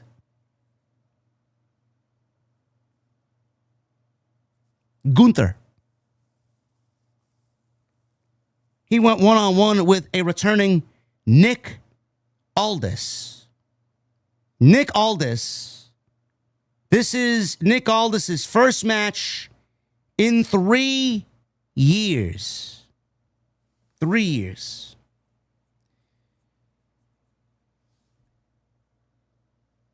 This, out of everything on the show, on this specific show, this probably had some of the strongest story coming on in. I thought they did a very admirable job of building Nick Aldis and Gunther up to get this match, to get Nick Aldis to relinquish his GM duties, get him in the ring with Gunther. Now, I've been saying this, if you guys have been watching my weekly live streams, this is basically Nick Aldis filling in for Drew McIntyre. This was supposed to be Drew McIntyre and Nick Aldis. This is Drew McIntyre's spot that Gunther is in there for. Gunther's like the handyman. He's a plumber. He comes in and fixes the leaky pipes whenever WWE needs something to be fixed. So when Drew McIntyre wanted to go to Hollywood and film back-to-back movies, Nick Aldis, who was feuding with Drew McIntyre going into WrestleMania against Drew McIntyre, Jacob Fatu, that match that happened at Mania, Cody Rhodes, the WWE Championship. Nick Aldis was in the middle of that because they were causing chaos on the show week in and week out. So when McIntyre lost to Jacob Fatu at WrestleMania, he went away. We haven't seen him since WrestleMania. Back-to-back movies. It was supposed to be McIntyre and Aldis, not Gunther and Aldis. So when McIntyre went to go film movies, they needed to play out this angle with Gunther. I thought they did a very good job of getting us invested in what they tried to do here, and I thought this was a very good match. I honestly could have went another 4 or 5 minutes here. I would have pushed this to 15. And I'm looking back at what they did on night one of WrestleMania with Gunther and Seth Rollins. They gave those guys 15 to 16 minutes on night one, and that didn't have any story coming into it. That didn't have a lick of a fucking story at all. Meanwhile, this one did, and it only got 11 minutes. How does that make any sense? How is Rollins and Gunther going to get 15 minutes when that didn't have any story, when this was a story that developed over weeks of television, and you only gave them 11 minutes? It's kind of odd. Nick Aldis looked fucking great. It looked great. I was actually worried about what they would do with him coming on out here. What type of theme music they would give him. What type of presentation they would give him. They got this guy some legitimate theme music. They bought copyright fees. They bought a license fee for Oasis, the band Oasis. They had legitimate music playing Nick Aldis to the ring. Wade Barrett was marking out on commentary that Nick Aldis came out to Oasis. Now, I'm not an Oasis guy, but there's a lot of people in and around pro wrestling that love Oasis, especially the UK fan base. Oasis. Not really my cup of coffee. Not really my style of music. They got the presentation right. They let him go out there and live in the moment. He looked great. They got him the right presentation. They got him the right theme music. Everything was spot on. Gunther comes out. He looks like a killer. He's got his fucking sport jacket on. He's in the ring. He's waiting for this match to start. The only thing I would have changed about this match, they started this match with a headlock. Bro, after everything we've seen between these two, this should have started with them throwing fists. Nick Aldis, I understand it's 3 years away. He wants to get back into the swing of things. He's got to ease himself into it. But, brother, you got 11 minutes. Everything that Gunther did to you to get you out of retirement, get you to give up your GM duties to wrestle him, I'm going to need you to start the match off with anything but a headlock. It's the only thing I would have changed. Outside this, I thought this was a good match. I really did. I was more interested in this match than a lot of the stuff on this SummerSlam card in total, and I thought this really delivered nicely. So they got a brief exchange in the ring. Gunther tried to taunt him. He tried to show him that he was out of his league and that he was rusty. So Gunther mocked him by running outside and standing on the announce desk and throwing his hands in the air like he's some fucking god. Aldis fires back as soon as he gets in the ring with some big blows. Aldis caught Gunther midair, powered him up in a vertical suplex, which was one of the most impressive spots of the entire night. Gunther is not a small guy. Nick Aldis made it look easy. He then hopped on the middle rope. Gunther caught him and chopped him down midair with a Gunther-like chop. Now we're on the floor. Gunther got in the face of Mickie James, who was in attendance with their son. Mickie James is the wife of Nick Aldis. Lucky guy. Working over Aldis in front of his family. Back in the ring, Gunther put Aldis down with another hard chop. Aldis battled back. Some more chops. Gunther, Irish whip into the corner. Aldis reversed an Irish whip into the corner. Caught Gunther with a backbreaker. Gunther catches Aldis with a cloverleaf. Locked in a sleeper.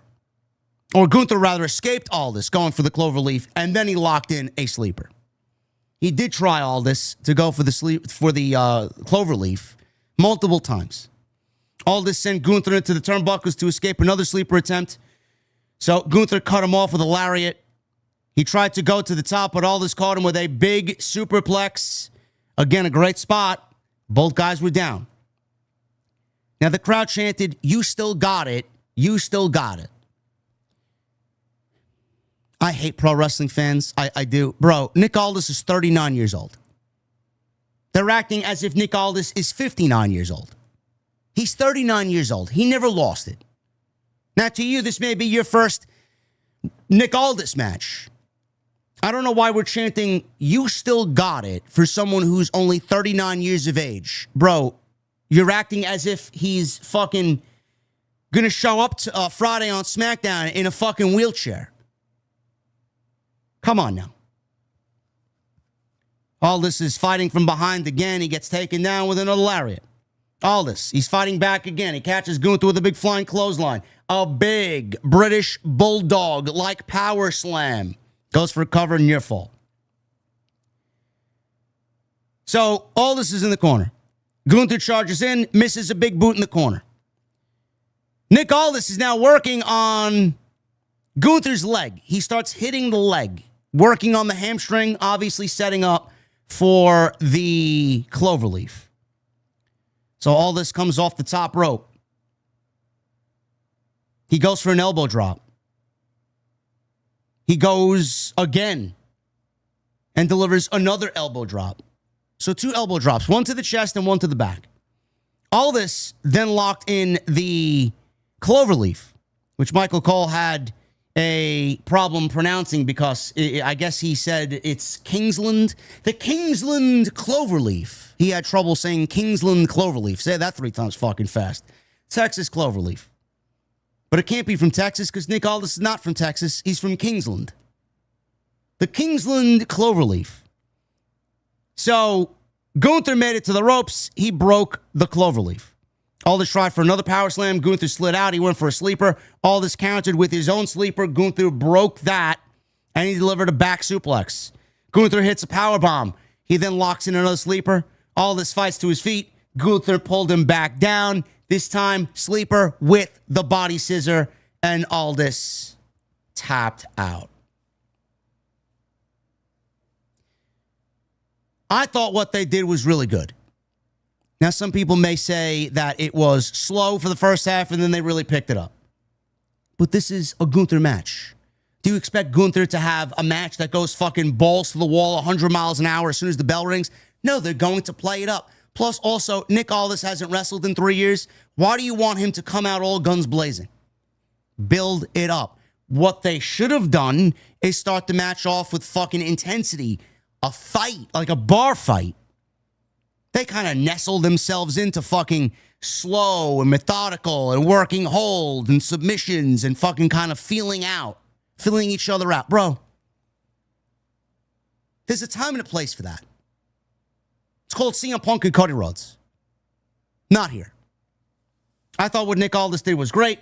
Apparently, he resigned as SmackDown GM, and he gave papers to Triple H, who then Triple H ripped up the papers and reinstated him as the GM of SmackDown. So he got his one match. He got his moment. He got his match with Gunther. He got his 3 years sitting idle. He got his one match, and now he's back to pushing a fucking pen in the office. I thought this was great. Nick Aldis ended up winning, even though he lost. And for everybody saying, oh, Gunther should have lost. No. If you watched Friday Night SmackDown last night, you would have seen that WWE clearly wants you to continue to think that Gunther is chasing the WWE Championship. He is very much still going after the WWE Championship because now he's got a problem with Finn Balor, not just Sami Zayn, but also Finn Balor, who will wrestle tomorrow night for the number one contendership for the WWE title, and CM Punk. But Gunther couldn't lose. Where would he go? And if Nick Aldis was only going to go back to general manager, why would you have the general manager beat Gunther, who people are already expressing has fallen very far from the perch that he once sat upon? Why would you have him lose? He needed this win more than anybody. Nick Aldis got the win because he got his match after 3 years. They let him compete in the WWE ring, and then they gave him a standing ovation with his wife and his son in the ring. And they gave him a license to Oasis as his theme music for one night only.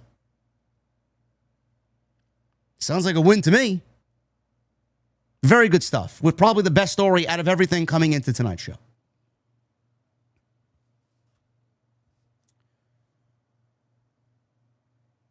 Six-woman tag team match.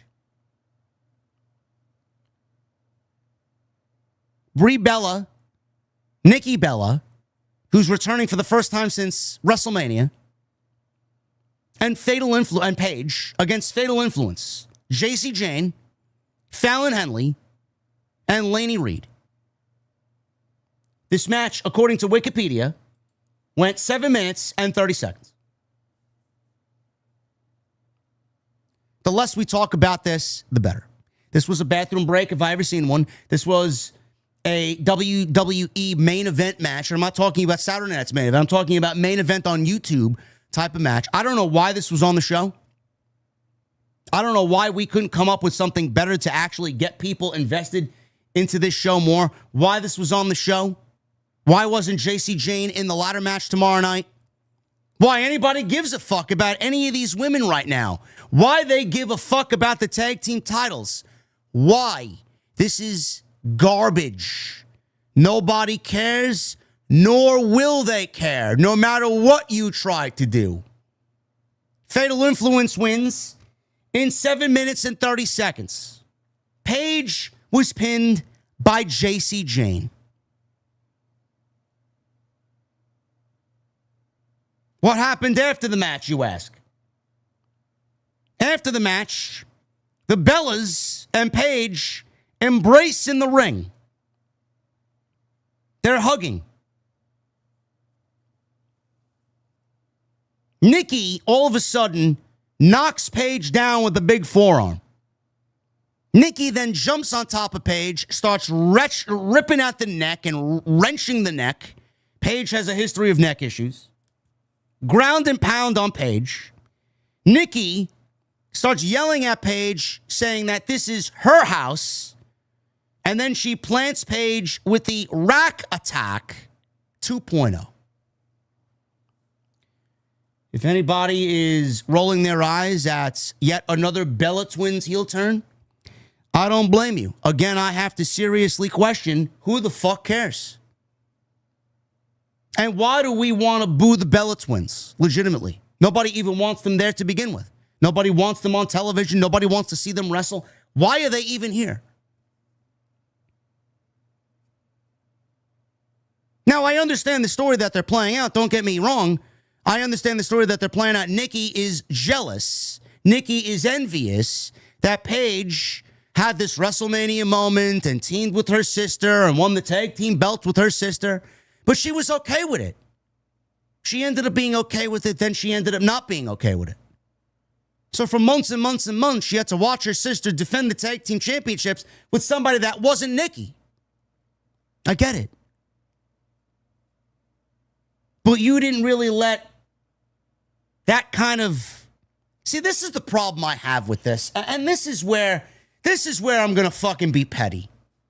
If you want me to buy into a fucking heel turn like this, where the fuck was Nikki Bella on TV, I don't know, glancing at Paige in some mean girls, just fucking, I'm going to get revenge on you, bitch type of way? Did we get anything that kind of maybe teased this on television? Did we get anything that's made this a little bit more on television? Did we get some subtle hint that this was coming? How do you expect me to care about something when it happens in this moment, in this way? You had these women go out there and create the most unenthusiastic, uninspired television for months, defending titles against women that nobody gives a shit about, in a division that nobody gives a shit about, with titles that nobody gives a shit about, and then you don't take the time and do the work to maybe play out something that is leading to a Nikki Bella heel turn. Or maybe once again, Chad, I'm asking for a little bit too much from my pro wrestling. In fact, what made them want to turn Nikki Bella again? Wasn't it just last year when Stephanie Vaquer was the women's champion? Who did she feud with, chat? Didn't she have like a 2-month feud with Nikki Bella, who they seemingly turned heel so that Stephanie had a babyface champion in herself to work with against the heel? Or did I imagine that? Remember that? I think WWE actually wants you to forget that. Nikki turned heel so that Stephanie had a heel to work with. Because Becky was feuding with AJ Lee. It wasn't good then. What makes you think we're going to care now? In fact, I would have done the opposite. I would have had Paige turn on the Bellas. I would have had Paige blast Nikki Bella and Brie Bella because she was carrying dead fucking weight. She's better than this. This is her house. And have her join Fatal Influence as the new leader of Fatal Influence. Yeah, but what do I know? What do I know? I doubt that was even pitched in the writer's room. This match did not belong anywhere near a show called SummerSlam. 7 minutes of get up and go do anything else. Nobody cares.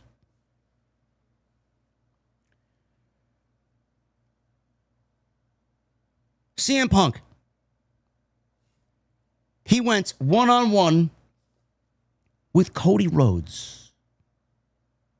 This was for the WWE Championship. So they got the big entrances. Cody Rhodes got a very, very Street Fighter infused entrance. It was all over the place. We got this startup screen as if you were playing Street Fighter, where someone was controlling the game and choosing their fighters. On one side, you had CM Punk in some 8-bit or 16-bit version of himself, holding the WWE Championship.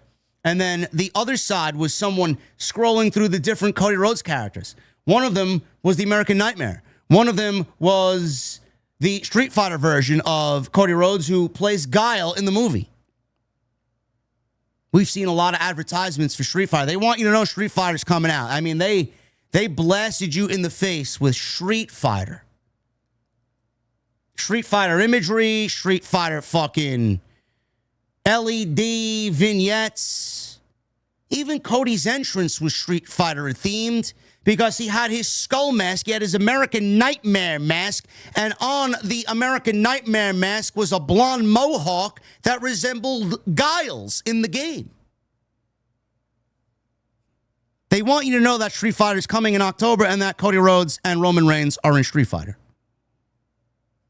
Cody's gear was also very Street Fighter-esque. Cody had the Street Fighter logo on his jacket. It was all over the place. All over the place. CM Punk came out with a Minnesota North Stars vintage jacket. Now they play in Dallas. And Punk had the number 20 on the back of his jacket, signifying 20 years as a pro wrestler. And that was the way he came out. They did his WrestleMania entrance where he walked from his locker room through Gorilla and he came out. And there was this beautiful shot of the wide open U.S. Bank Stadium. And he took it all in. He kneeled down. It's clobbering time. And then the music hit. The entrances were spot on. They did a good job of making this feel big. So, the bell rings, and they go at it almost immediately. Cody dove through the ropes. He tackled Punk early on. Punk fought back at ringside. He threw Cody back in the ring. He started working over Cody's left arm. They really took an old school approach to this match.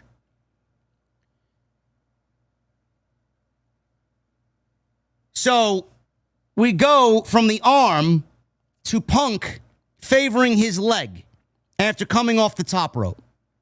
Now, Cody's going after the leg, and then Michael Cole is going back and forth with Wade Barrett because Cody's got the arm and Punk's got the leg, and Michael Cole's asking Wade Barrett, what would you rather have? A bad arm or a bad leg in a match? I would obviously go for a bad arm because you got to stand vertically to compete in a ring. You can't do anything if you can't stand. And Wade Barrett said, I would rather have a bad arm. I would absolutely work one-armed instead of one-legged. So they're working over each body part here. Punk kicked Cody out of midair on a Cody cutter attempt. Cody eventually hit a Cody cutter and then finally applied a figure four. So obviously with the leg on Punk, he applied a figure four. I got to kill this fly, chat. There's a fly sitting here. There's a fly sitting here. You motherfucker. Get the fuck out of here. Goodbye. You're dead. Dead. Look, he's on there. You see him? You see him there? You see him there? He's dead, bro. Look at that. Come on, camera. Focus in. Look, you see him? You see him? He's right there. What happened, motherfucker? You're interrupting my stream. Now you're dead. Oh my God, get the fuck out of here, you fucking piece of shit. Motherfucker.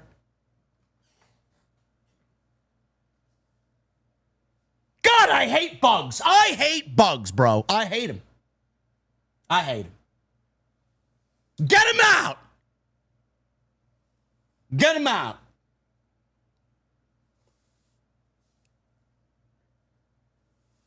So, Cody, he hits a Cody cutter, and then he applies the figure four. Punk reversed it. He escaped. Punk then applied the Anaconda Vice, and we got Cody forcing a break. Cody gave Punk this weird airplane spin. It was almost comical the way he was spinning around. He tried to give an airplane spin into an Alabama slam, but Punk countered, slipped down, and he applied another Anaconda Vice. Cody powered out. He hits a crossroads for a near fall. So, Punk, I don't know what he was thinking. I really don't know what the fuck he was thinking. He goes to the top rope. Cody is laying in the ring, in position. He's laying in the landing zone. And Punk has already taking a high risk. The reason why he's got the leg injury is because he came off the top and he went through a fucking table on the outside. Which was ridiculous.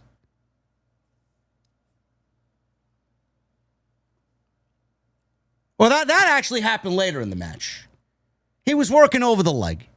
Regardless, Punk goes up top and he signals for a moonsault. He jumps off, and this was the worst moonsault I think I have ever seen in my entire life. This was as old man of a moonsault than I think I have ever witnessed in all my years watching pro wrestling. This was like your uncle, your old uncle, trying to do something really wacky and fun at the party and ends up hurting himself. I never want to see CM Punk do another moonsault ever again, bro. He's not fucking 24, okay? He's not 24 years old. He's 47, 48 years old. What the fuck is he doing jumping off the top rope, doing a moonsault? And then he jumps off the top rope and he hits none of Cody Rhodes. And Cody Rhodes is comically laying there holding his head like Punk. Like Punk didn't even graze him. That's how bad it was. He was holding his head like he hit him. No.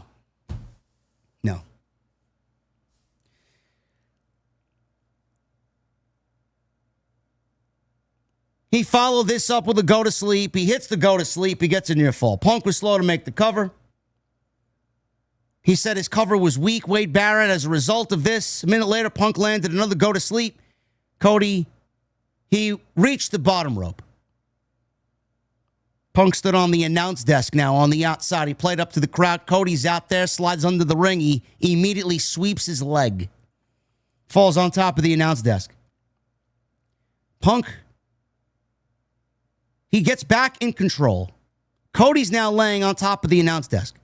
Punk goes into the ring. He climbs to the top rope, and he goes to deliver a top rope elbow drop off the top rope through the announce table on the outside.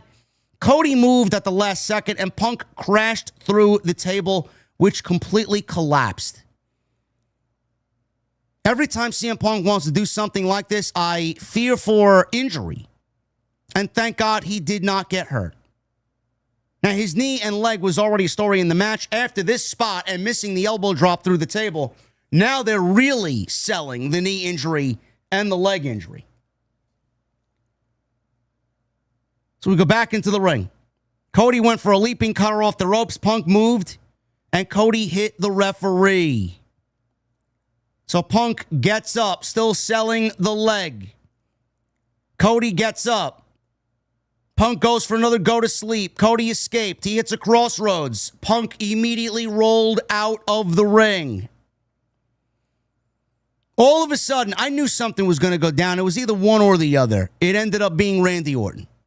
I know we heard rumors of Kevin Owens being back on WWE television imminently, which thank God they need him. But Randy Orton ran down from the crowd, entered the ring. Cody's the only one in the ring because Punk is on the outside. You don't even know what happened. Charles Robinson was down. Randy Orton hits an RKO on Cody Rhodes, and then he leaves, and he winks into the hard camera before leaving. So they haven't seen him. We haven't seen him since WrestleMania, and him delivering a punt kick to Cody Rhodes at the end of that terrible WrestleMania match where he failed to win the WWE Championship. He's been out since then. Punk rolled in the ring. He didn't know what happened. Commentary sold it as Punk didn't have any idea what happened. He limped to Cody, picked him up, GTS, 1, 2, 3, and CM Punk retains the WWE Championship in just over 30 minutes. 30 minutes and 10 seconds.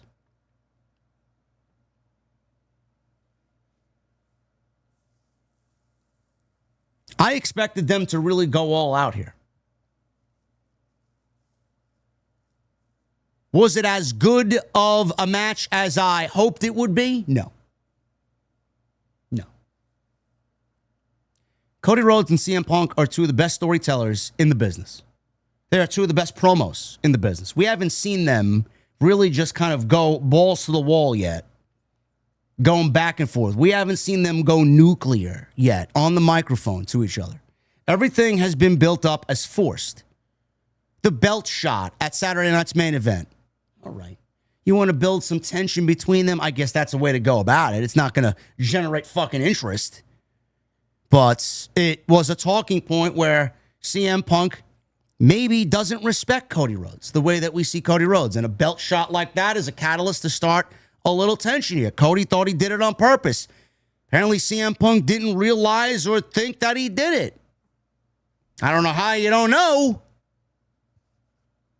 They argued, they cursed at each other. Cody was throwing a couple of F-bombs. They posted the clip after Saturday night's main event on social media. They ended up deleting it because they thought everything's going to be A-okay between these two veterans who very much respect each other. And we start to see tension boil over week by week. Things are being said. I love you, brother. I don't respect you. Well, I respect you, but I don't like you, or something along those lines. Same narrative with Cody Rhodes. We're not going to be friends when the bell rings. I'm not going to hold anything back when the bell rings. I'm not here to make friends, says Cody. You said you're not here to make friends. CM Punk says, I'm not here to make any new friends, and I'm also not here to lose friends. But when the bell rings, I'm not going to throw my friendship ahead of the WWE Championship when the title's on the line. I'm always going to choose the championship. So they got them to a point where professionally they both have massive egos and they both want to be better than the other. That's where we're getting the story. Now, we're not really there as far as a full-fledged story yet. We haven't really seen anything fleshed out. But I hope that this is a catalyst for more. Now, was this everything I hoped it would be if we got this at a WrestleMania or we got this match tonight at SummerSlam? Was it everything I wanted it to be? No. Honestly, I felt a little bored. I felt a little bored with what they did here. And a lot of that has to be because you legitimately put this match together 3 weeks ago. You legitimately put this match together 3 weeks ago and put together a very forced, half-assed narrative between these two, and nothing really came about it that resembled a true main event. You got a main event in theory because you got CM Punk and Cody Rhodes for the WWE Championship. Just that on paper is main event for any show on any planet. But what makes half of the match is the story. And none of that, you took none of that into the ring tonight. So you got basically half of a main event. This was a main event that wasn't really operating at full strength. How could it? They put this match together in hopes to sell tickets for SummerSlam. And then they realized it wasn't helping selling tickets because there was no fucking genuine heat or tension between two baby faces. And then they put tickets on sale for $25. But I found myself a little bored with what they did here because of these missing pieces. Doesn't mean I didn't like the match. I thought this was a good first step forward. Now, match number 2, hopefully there's a little bit more heat, a little bit more tension, and a little bit more time for things to develop. And as far as the match itself, you can't do a match like this and please everybody in 2026, because what these two guys did was give you a classic pro wrestling match in a way where it resembled something from the 80s or 90s. It was slow, and it built up over sequence after sequence after sequence after sequence. What you were watching was legitimately two guys shift from gear 1 into gear 2, 3, 4, 5, 6, onwards and upwards. Everybody wants their pro wrestling delivered to them like they're ordering from fucking Uber Eats and they want it here in 15 minutes. As soon as they place the fucking order, 15 minutes. Meanwhile, you place an Uber Eats, it's here in fucking 50 minutes. They're going to take their sweet-ass time getting to you. I enjoy my pro wrestling when things are built up. Slow and steady wins the race. Story coming in is at an all-time peak. You go out there and deliver fucking big move after big move. By the time the match is over, it's like, what did I watch? I watched a pro wrestling sprint for 15 minutes. There was no real story. There was no real sense of urgency. There was no drama. Everybody bases their pro wrestling off how many fucking finishes can we kick out of and how fast can we get there.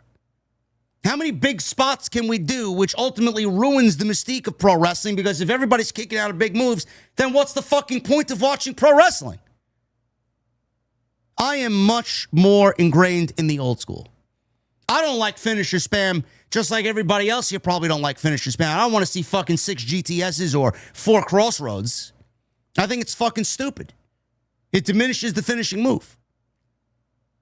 But at the end of the day, I like my pro wrestling every now and then where it's like this. Slow and steady wins the race. This wasn't even CM Punk. This wasn't even CM Punk's best match all year, which is sad. Everybody had such high hopes for this.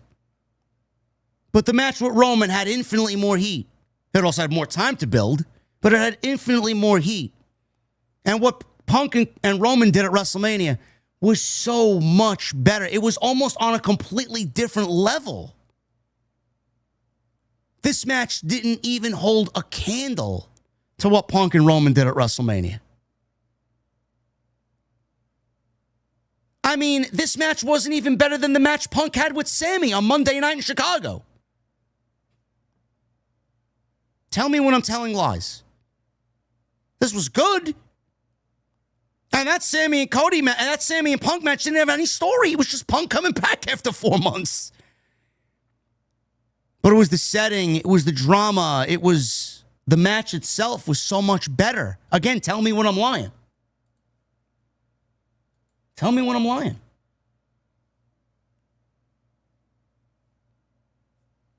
This was fine for what it was. This is a good first step. I'm sure we'll get a second match with Punk and Cody. I'm sure we'll get a third match with Punk and Cody, which will probably result in them wrestling at WrestleMania. This is the biggest match that they got. But by the time we get there, when we get to phase 2, and we ultimately go into phase 3, there better be such a fucking story at an all-time emotional high that this match is the best match of the entire year next year. Now the negatives. First of all, it's great to see Randy Orton back. Show needs him. The stories need him. With Randy Orton being back, Cody is now going to try and take care of Randy Orton first before he gets back to CM Punk. What this does now is stall a very much needed Cody Rhodes heel turn. Because Cody's not turning heel if he's battling Randy, who's going to be a heel. Well, in this case, he may actually be a babyface because Cody Rhodes is getting more and more negative reactions the more we see him. People may actually be pro-Randy against Cody. This puts a stop to Cody Rhodes eventually turning full heel. What does CM Punk do going into the next pay-per-view? It looks like we may be getting... I think Finn Balor's winning tomorrow. I think Balor and Punk is going to be the direction. I could be wrong. We may end up getting Punk and Sammy, which will eventually then lead us to Punk and Kevin Owens. If we have Punk and Kevin Owens against each other on one side and then Randy and Cody on the other, SmackDown, I don't want to say SmackDown will be saved, but you may be looking at 2 things on Friday night that could instantly make the show better. Who's to say Sammy doesn't win tomorrow and we end up getting Kevin Owens coming to Sammy's save? Who's to say that KO doesn't come out and save his best friend from the evil CM Punk?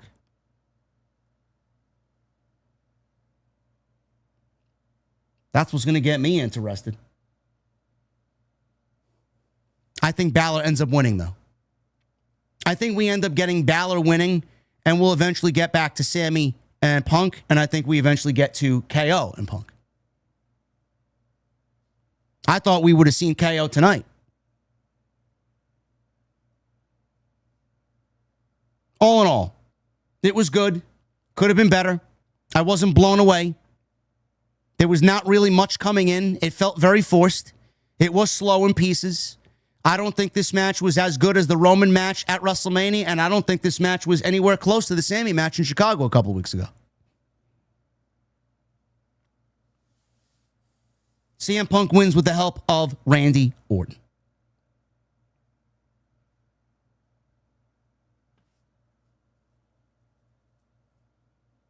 Main event. Brock Lesnar, Oba Femi, Hell in a Cell. Michael Cole shouted out Taz on commentary. Yes, AEW's color commentator, Taz, on commentary here saying, "Here comes the pain." This was the second Hell in a Cell match in SummerSlam history, first being Edge versus The Undertaker in 2008. This was the third Hell in a Cell match for Brock Lesnar, both of them being with The Undertaker, where he is 2-0. Paul Heyman introduced Brock Lesnar on commentary. He stood on the Spanish announce table and mentioned that Brock was fighting out of the University of Minnesota to a big pop. The cage at this point was down most of the way. It was hovering above both combatants. Alicia Taylor introduced Oba Femi, and Paul Heyman introduced Brock Lesnar. So they lower the cage. Referees keeping both guys in their corners. They got that heartbeat music playing that WWE usually does during situations like this, during matches like this.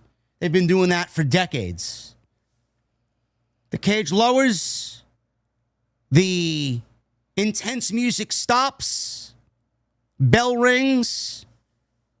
And Femi goes right at Brock with an uppercut as soon as the bell rang. He's working him over in the corner, continuing to beat him up in the corner. He eventually charges in the corner. Brock took Oba to Suplex City. 3 German suplexes. Oba Femi popped right back up. No sold them all. Clothesline Brock down to the floor. So now they're on the outside. Femi whipped Brock into the cage. Brock then whipped Oba into some ring stairs, took them apart. Brock went for a suplex, but Oba reversed it and suplexed Brock on the outside. Oba then whipped Brock into the stairs, and he went over. And it gave me at this point some hope that they were going to slow it down and kind of really tell a nice story, maybe go 20 minutes or so and give us a proper Hell in a Cell match that eventually leads to a violent affair. So they were working a slow, methodical pace after coming out of the gate, really kind of firing on all cylinders. They slowed it down just a little bit. So Oba goes underneath the ring and he pulls out a table and he sets up the Slim Jim table, slanted against the cage wall.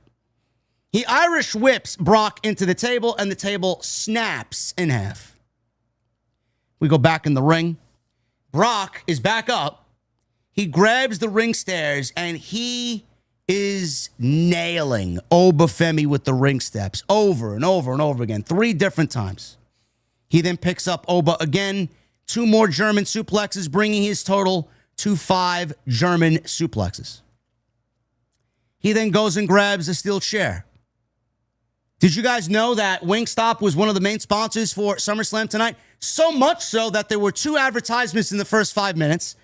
I believe they sponsored the first match with Liv Morgan and IYO SKY. And they had Wingstop branded steel chairs in this Hell in a Cell match. Brock was using a Wingstop branded steel chair.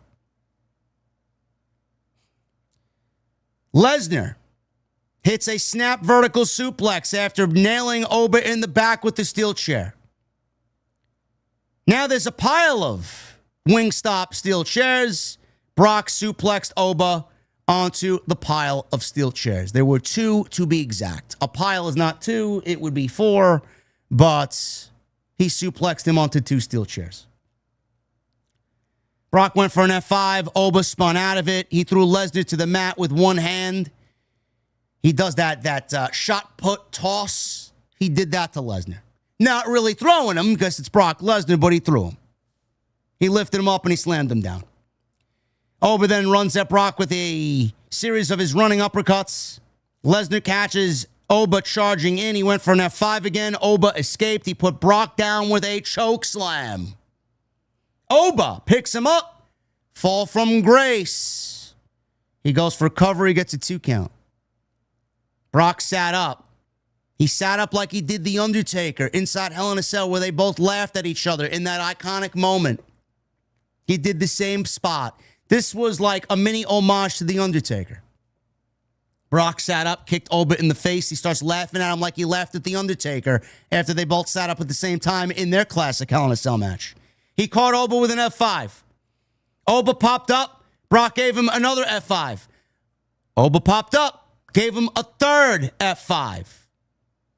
Brock goes for a cover off 3 F5s. Oba kicked out.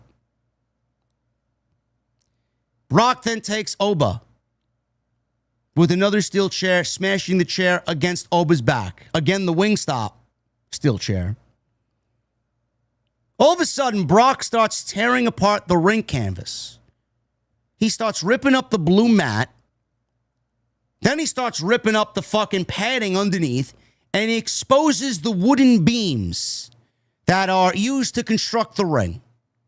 Brock then drove Oba down onto the wooden beams with a tombstone pile driver. He covered Oba like The Undertaker and folded his arms across his chest. Oba kicked out at a 2. I'm assuming this had some unearthly meaning behind it. Like, are they branding Oba Femi the new Undertaker? Brock went for the chair again.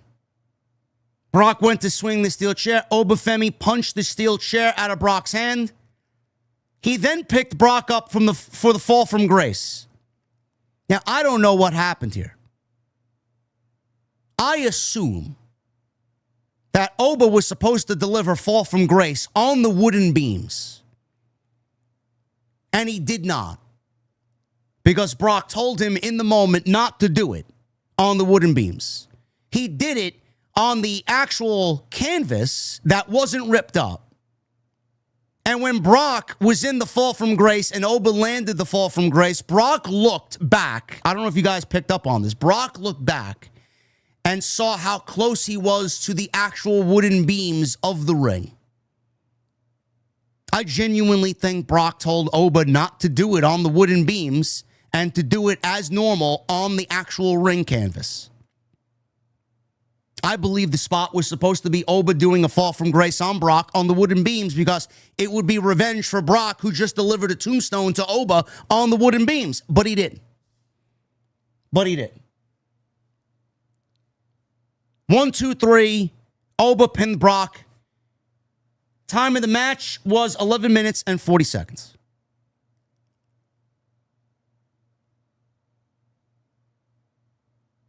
Oba stood tall in the middle of the ring as the show ended. We got the credits. We got Paul Levesque and Lee Fitting, and the producer credits showing up on the screen. Michael Cole is exclaiming that the next big thing is here, and his name is Oba Femi. So Oba stood in the ring. Lesnar and Heyman started to leave, but then they came back. Lesnar did anyway. Lesnar gets in the ring, hugged Oba, and raised Oba's hand in victory. Lesnar then grabbed the microphone and said, "This is the future," as he pointed to Oba. "This is the past," as he pointed to himself. He shook his hand. He raised his hand. He patted him on the back. He gave the ring to Oba, and Brock disappeared.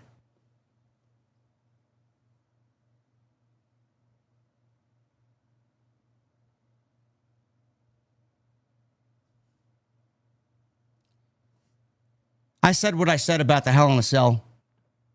This match was largely disappointing. If this match was contested in a match not Hell in a Cell, it would have been better than match number 1 and match number 2. Because they worked a match that went longer than both matches combined. The first 2 matches combined. The physicality was there. The endorsement was there. The fact that Triple H put this inside Hell in a Cell and gaslit all his fan base that this was going to be the most violent match of the entire year, that these two beasts could not be contained inside Hell in a Cell, and the Hell in a Cell match wasn't even fucking used at all. None of the cage was used at all. It was a fucking prop. They used none of it. Makes me wonder why the match even exists if we're not going to go all out and go all the way with giving us a match that holds up with being Hell in a Cell. This was basically show and tell for WWE. Look, we got this match and we pretend to be big and bad and important and violent and brutal, and we pretend to give the fans what they want. Meanwhile, they end up not giving the fans what they want. If you're not disappointed with this match, I don't know what to tell you. This match, under any other circumstances, would have been a great match. Inside Hell in a Cell, it only ended up making it disappointing. Just like SummerSlam was disappointing. Punk and Cody was good. It didn't blow me away, but it also wasn't CM Punk's best. It was good, but it wasn't better than the Roman match at Mania, and it wasn't better than the Sami Zayn match in Chicago. Quote me on it. It was good for a first match. Hopefully we get a little bit more story going into the second match, where I'm a little bit more invested in the second match. Tough to have this match be the best match of the year and the biggest match that WWE can put on when you built it in 3 weeks and there really is nothing going into it. It's the fact of life. Then Hell in a Cell, disappointing. That 6-woman tag team match going 7 minutes that nobody gave a fuck about, with a Bella Twins heel turn that nobody gave a fuck about. Gunther and Nick Aldis, by all accounts, was probably the most impressive thing on the entire fucking show. Bloodline slop with LA Knight and Solo Sikoa getting star treatment, and Liv Morgan and IYO SKY, who had a very good women's championship match. You thought this was a good night one? You can sit there and claim this was a good night one, bro. You deserve so much better. I deserve so much better for a premium live event that is SummerSlam. And you think night 2 is going to do anything that fucking is better than tonight? On paper, this was the better of the 2 nights. At least we got Gable and Penta tomorrow. And I'm not even trusting WWE to get that right. You give them 20 minutes. They should go at least 20 minutes tomorrow. That should be the match of the weekend. Will they be allowed to do that?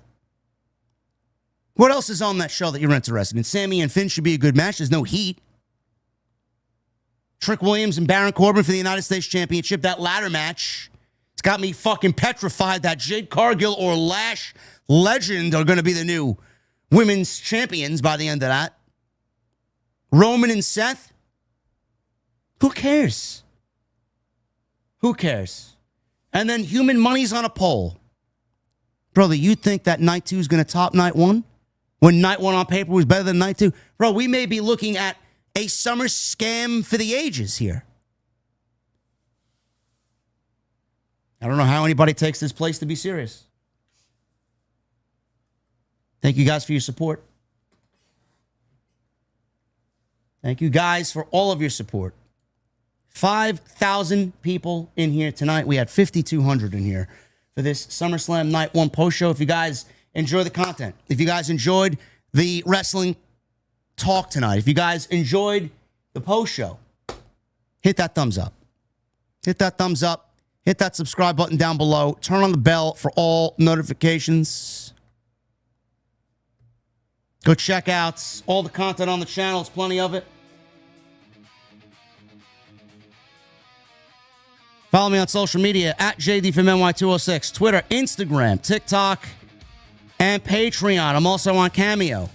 Patreon.com/JD from NY206. We got legacy off the script content going up there from the very beginning stages of the podcast.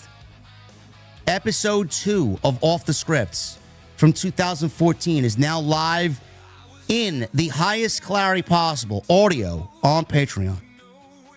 We're doing classic watch-alongs and match reviews. Go and check that stuff out, man. Patreon's really kicking it up a notch. So go and check that out if you guys want to sign up over there. I'm sure you'll like what you see. We got monthly Q&As. So thank you to all my patrons. Thank you guys in the chat. Super chats are open. We hit 1,500 likes. Can we try for 2,000 likes? If you guys are in the chat, have not hit the thumbs up. Let's try for 2,000 likes. Let's get to these super chats. We're going to start at the top here.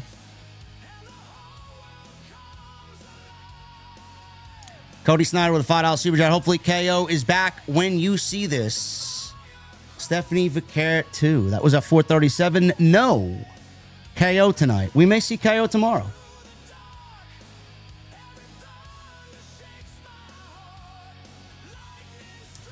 Bro, is Screwball going to the fucking Dodgers? The Braves were in contention for him, bro.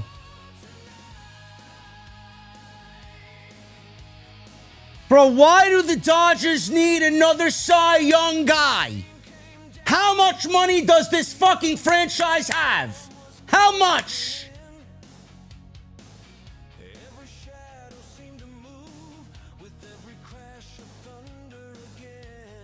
Is that official?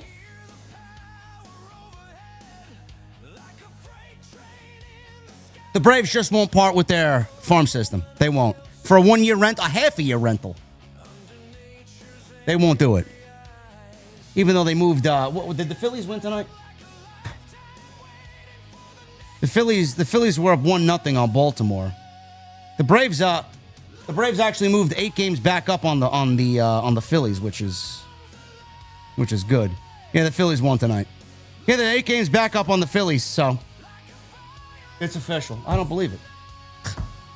You gotta be fucking kidding me.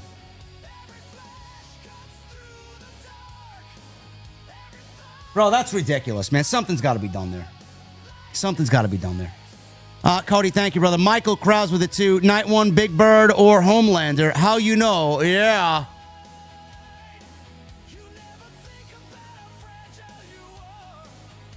Baseball is very corrupt, Mud Style. It is very corrupt. Caden with the 199. Roxy has to turn tonight. Please, my only ask tonight. Not yet, Caden. Not yet. Fast Daddy with a $4.99 and a $4.99 JD. What the fuck? Nick Aldis can get an Oasis entrance, but all the other wrestlers are fucking Def Rebelled. Yeah. Well, it's a one-off. He's going right back to GM, so they wanted to make it special for him. Also, JD, we saw CVV front row the whole time. You couldn't miss him, brother. I saw him. It looked like he had a good time. Lucky for him, he doesn't have to do a post show like I do. I'd love to sit front row. I'd love to be right there with him. Baltimore Jackson with a $1.99. I believe SummerSlam Night 2 will outdo Night 1. I don't think so. This was the night to outdo. They didn't. Michelle with a $5 super chat. Punk Cody was a really good match, which told a story. Great to have Randy back, and they can do a proper Cody Randy build this time. Time for Kevin Owens now. Yep. I think we see Kevin Owens. We may see Kevin Owens tomorrow.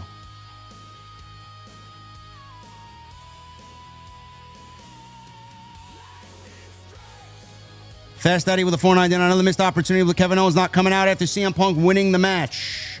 They don't want to give away too much too soon. Can't have Randy Orton come back and pop the crowd and then Kevin Owens come back and pop the crowd. You got to spread them out.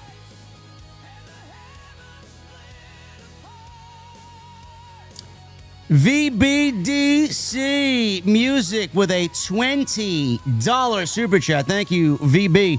Why did Liv Morgan go over EO clean? Why did Michael Cole say, you've really got to respect Liv Morgan when she's a chicken shit heel? Why did Roxy and Raquel lie unconscious for 10 minutes from EO's moonsault? Summer slop. Well, I think I explained why Liv won. Hopefully I made sense. Now, the better question is, Danhausen's curse clearly is not real. Because Liv won. Clean. And maybe Danhausen's curse is weakening, and maybe we won't see him on television. Population too many with a $5 super chat. The ads were more bearable this time compared to Mania, and Oba versus Brock as main event was the best choice WWE made all year. Yeah. No. No, I don't think that needed main event treatment. I don't. They could have ended with Punk and Cody, with Randy Orton coming back and Punk going off the air with the championship. They didn't need to do Brock and Oba. It's the WWE Championship. It's the biggest prize in the whole fucking sport. Co-main eventing? But Roman Reigns and Seth Rollins are getting main event night 2 treatment. Make it make sense. The ads were just as unbearable. There's way too many of them. Way too many of them.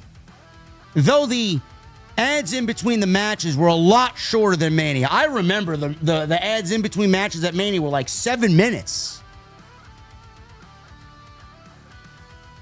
They did tone them down in that aspect, but we still got bombarded with ads. Every match has got a fucking ad behind it. Fast Eddie with the $4.99. The Hell in a Cell was so disappointing, not beating Bad Blood, CM Punk, and Drew McIntyre. Bro, they didn't even try. They didn't even try. Jason Grady disagrees with what? That CM Punk and Cody Rhodes should have main evented? What made Brock and Oba a main event? With the way that it went off the air. Why did that main event over the WWE Championship and the biggest match that the company has at their disposal right now? What made Oba and Brock and the ending main event that it needed to main event? Phil Illuminati with a 5. Cody versus Punk should have been the main event. The Hell in a Cell match did not live up to the hype. No, it didn't. No, it didn't. I agree. Captain Solo with a 10. Should have just made Brock versus Oba a no-holds-barred match. What was the point of the cell? I don't know if this is Brock's last match, but if it is, thank you, Brock. Now, he'll be at Mania. He's going to take the rest of the year off. We'll see him at WrestleMania in Saudi collecting a sweet Saudi paycheck. Yeah, it should have been a no-holds-barred match. There was no point. Triple H wanted to kill yet something else in WWE, which is now Hell in a Cell.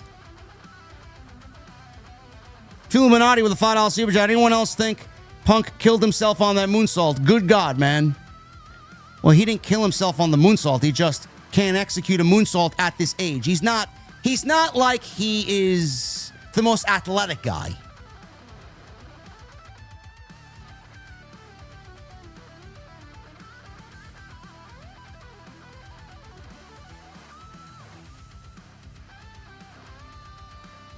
Baltimore Jackson with a $9.99. This was the best Brock Oba match by far. Part of me feels Oba is booked too good for anyone to believably beat him.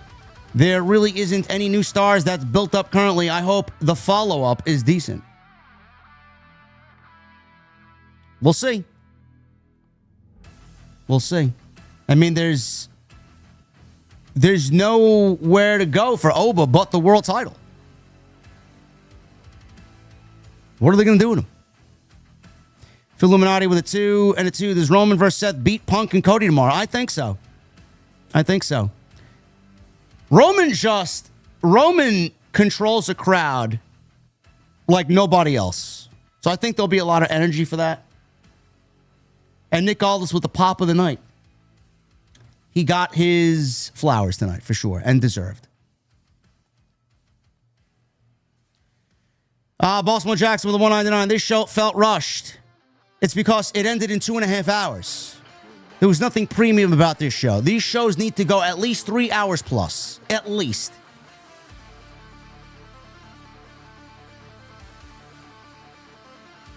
Tank with a $4.99. Solo showed charisma tonight. Aldis stole the show, in my opinion. I can't hate on that. Beantown with a 20. Hey, JD, SummerSlam was good. Better than I thought since my expectations were very low. With Randy interfering, was this creative's way of keeping Cody babyface by continuing that feud? Yes.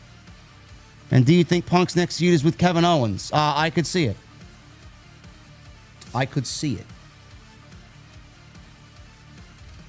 I don't know how they weave Owens into it, but I'm assuming Sammy's going to be a part of it. This show should be at least 3.5 hours. No more, no less. Crispy Cracker with a $5 super chat. I could not be asked to spend $30 just to watch this slop, but here's a $5, JD. Thank you, Crispy. I appreciate that, bro. Meta with a $9.99. I'm sorry about last night, Meta. I accidentally spun the wheel when it wasn't shuffled, and it landed on you. I heard I was screwed last night. Justice for Meta. But man, was this show mid? Why did they need to be in the cell if they weren't going to use it? At least I have the OTS family to chill with tonight. Let me check my tweet just now that Meta said that. I'm assuming I got a bunch of fucking e-bots complaining about Hell in a Cell. Let's see.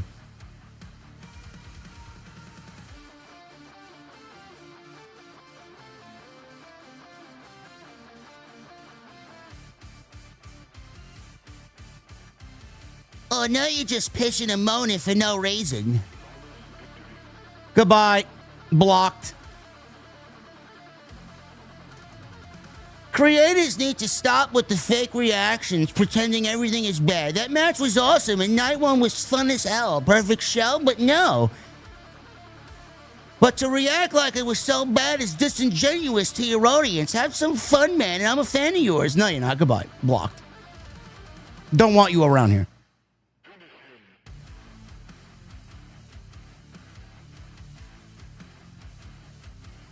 God, you're insufferable. Blocked.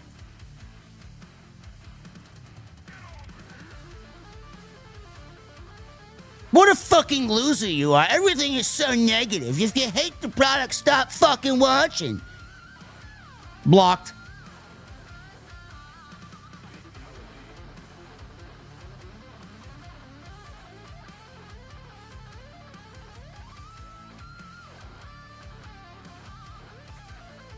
Look at these guys. Everybody. One guy's like, tripping. That was good. I'm like, LOL, you missed my entire motherfucking point. One guy's like, you didn't make one. Yes, I did.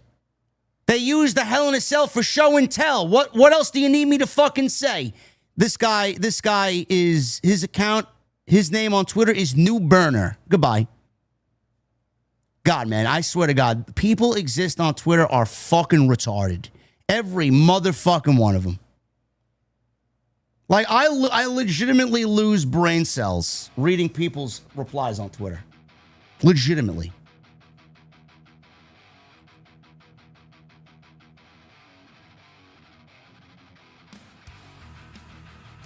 I am fucking done, bro. I swear on my grandparents' tombs, if you come to me with the don't like it, stop watching, you are fucking blocked so quick, bro. I swear to God, I can't blink fast enough.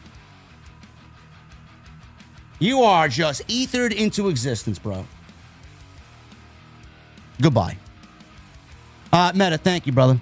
Swazi with the $4.99. You marks really thought Stardust can be the face of the company? Please give Trick Willie the keys.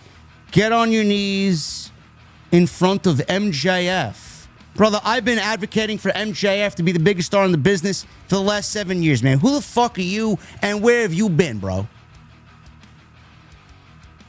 Are you another fucking retard coming into my chat not knowing exactly who the creator is that you're watching? Or do you think that I don't know this shit already? Who do you think's been calling for a Cody Rhodes heel turn? Who do you think's been advocating for MJF to be the fucking top guy in this business?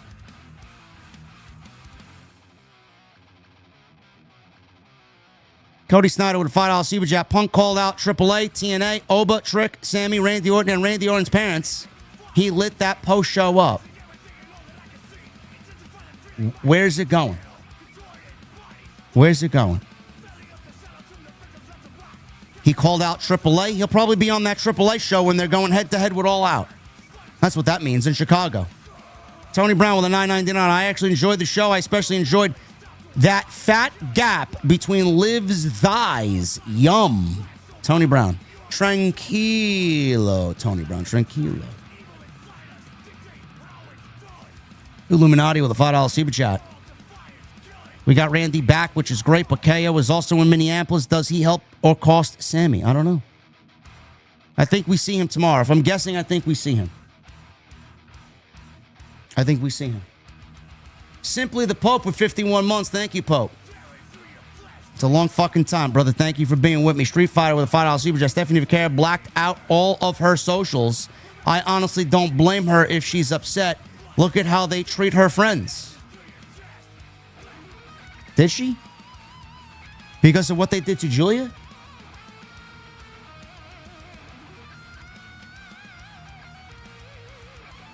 Imagine having Stephanie and Julia and they're not two of the top stars in your division.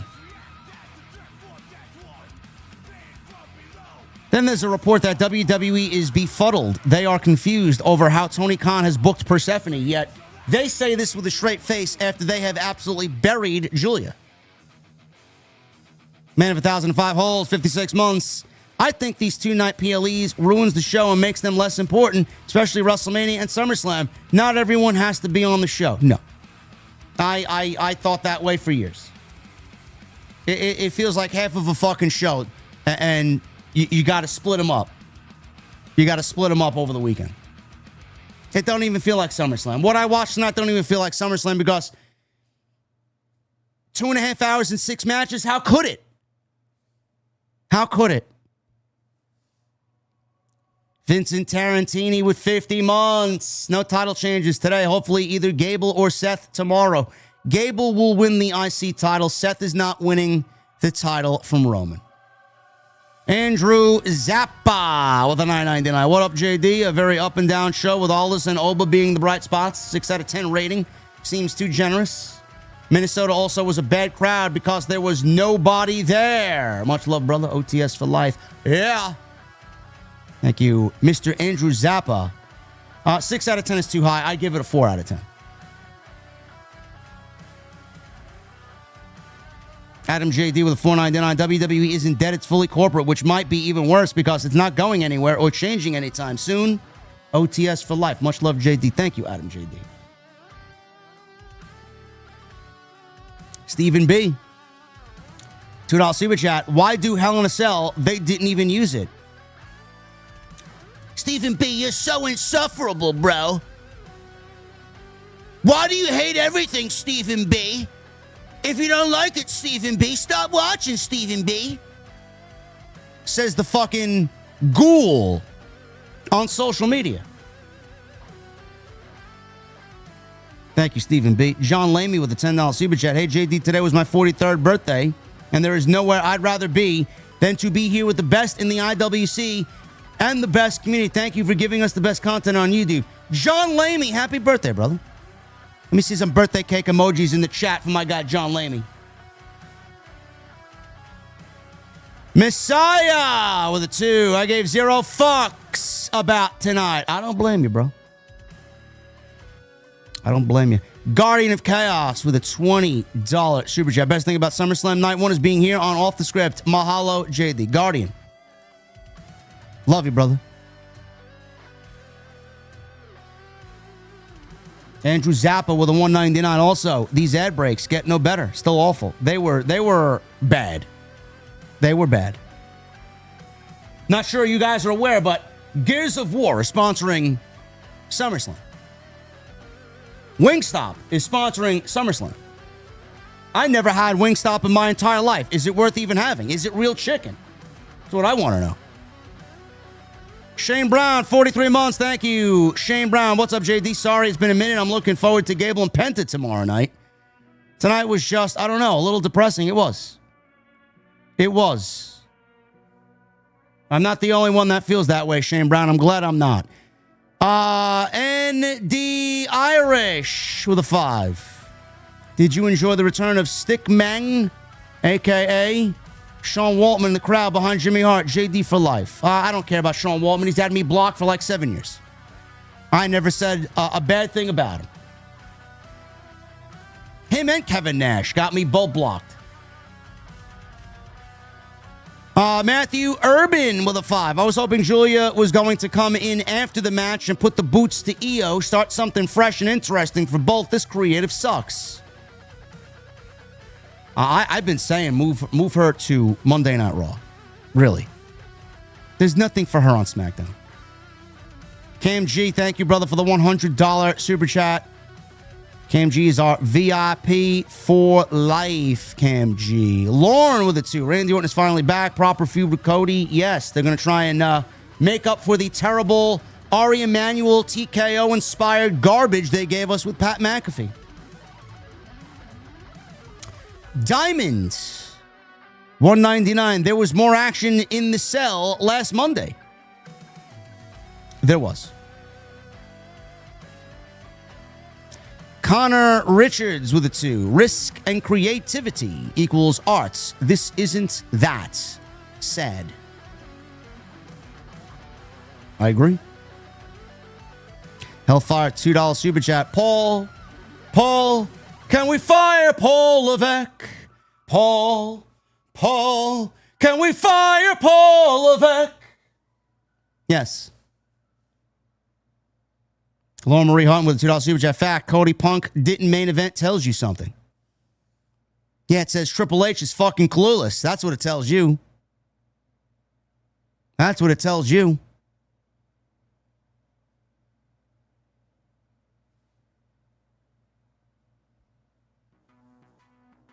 OJ with a $5 super chat. They just exposed themselves. They always do. They're fucking clueless. Diamond with a $199. Hell in a Cell is cursed. I feel cursed for watching this fucking garbage.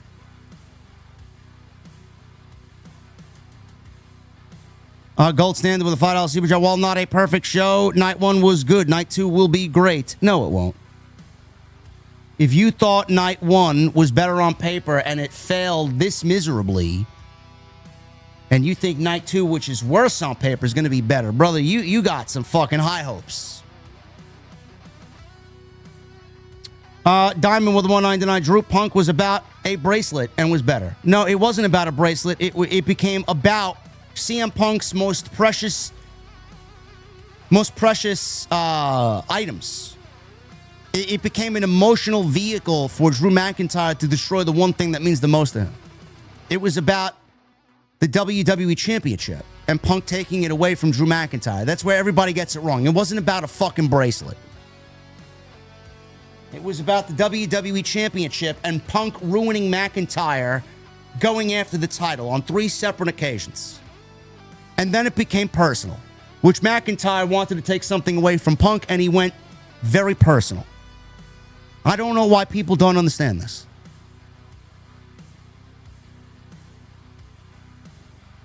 AJ Body with a $4.99. Kindergarteners playing with their action figures inside of a toy Hell in a Cell would be more violent than this Hell in a Cell. 100%. AJ also with a $4.99. Can we really consider Oba Femi to be a violent person? I never seen anything actually violent about him. He does the same shit over and over again. WWE is trying to force a new star onto everybody, and they had the perfect opportunity to create a fucking killer tonight, and they didn't do it. They didn't do it. Club Fight with a $4.99. Night one was underwhelming, and tomorrow we have Human Monies on a Pole. And why in the fuck is Braun Breaker not on the card? Well, Danhausen's on the card. That's why, Club Fight. Carmelo and Braun Breaker aren't more important than Danhausen.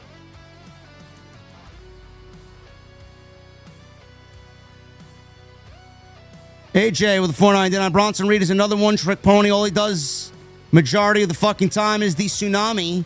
Or maybe that's just how they portray them. Bronson Reed's good. I miss Bronson Reed. Hopefully he will be back soon. He's got one of the best finishes in all of pro wrestling.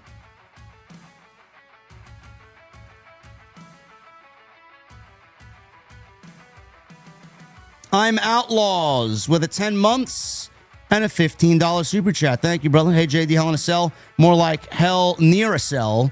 The cage got less action than the front row. Love from Sydney, Australia. Appreciate you, brother. I feel like I would fit well in Sydney. Sad thing is, I don't see myself ever traveling over there, man. Way too long. I can't be on a plane that long. I could barely be on a plane from here to fucking Chicago. Diamond D with the 199. They hate us and what we want, but want our money. Yeah. AJ with the 499. I'm sorry, JD. It's just really fucking annoying, you know? Yeah, I know, brother. It all sucks. It all sucks. Stephen Flozy with a $2 super chat. Time to get rid of Triple H, Hayes, and Bruce Pritchard, yeah. Whoever produced that Hell in a Cell match should be fucking fired.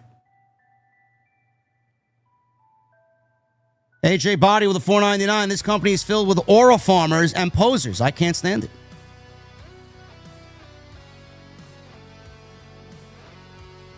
Expos with a $2 super chat. A salute. Thank you, Expos. AJ Body with a 199. One trick pony that calls themselves the future. Frank Tesh with a $5 super chat. Haters are going to hate. JD, this was like Mania Night One. EO got injured. Liv looked rusty as shit. Predictable as usual. Brother, it was disappointing. Anybody that's telling you otherwise, oh, just have fun. Have fun. JD doesn't have fun. Fuck your fun. This wasn't fun. AJ Body with the 499. How can a regular person look at a guy like Cody Rhodes and inspired and think he is like Daniel Bryan? There is no fucking similarities in a Nepo baby. People are comparing him to Daniel Bryan? Who? No. I don't compare him to Bryan Danielson at all.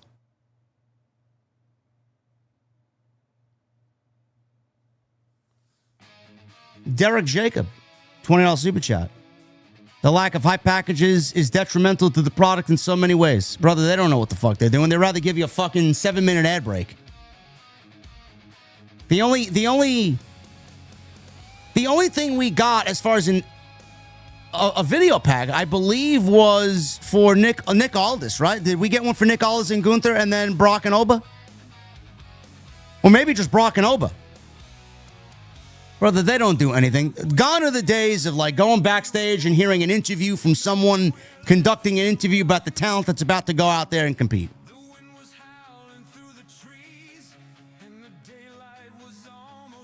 I agree, though. AJ with a 499. I miss Drew McIntyre and Kevin Owens. Love LA Knight, Chad Gable, Finn Balor. Karrion Kross fired for doing his job. Those guys are real ones. I love all those guys.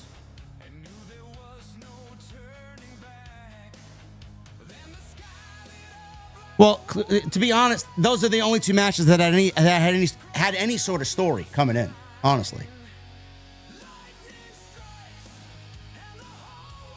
Mother Lover with a 10. Welcome to SummerSlam. Punk vs. Cody should have main evented even with that boring build-up because Brock vs. Oba was absolutely not what it was hyped up to be, said. Oh my God, everything's great. Everything's great. Was there in attendance in Minneapolis, and I'm sure she's shilling for WWE radio.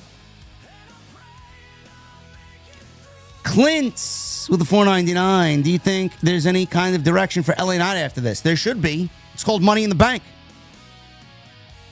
Johnny Boy Vaccaro. I would absolutely book LA Knight to beat Roman Reigns for the WWE World Heavyweight title. At least for a month. Johnny Boy with a 20. Liv called her non-title defense run as iconic on the post show. LOL.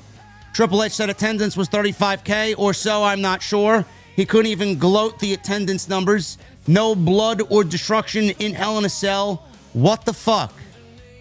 Brother, they're all fucking stooges, bro. They're all stooges. And they're celebrating and they're probably drinking and smoking up like this was some big fucking deal. No.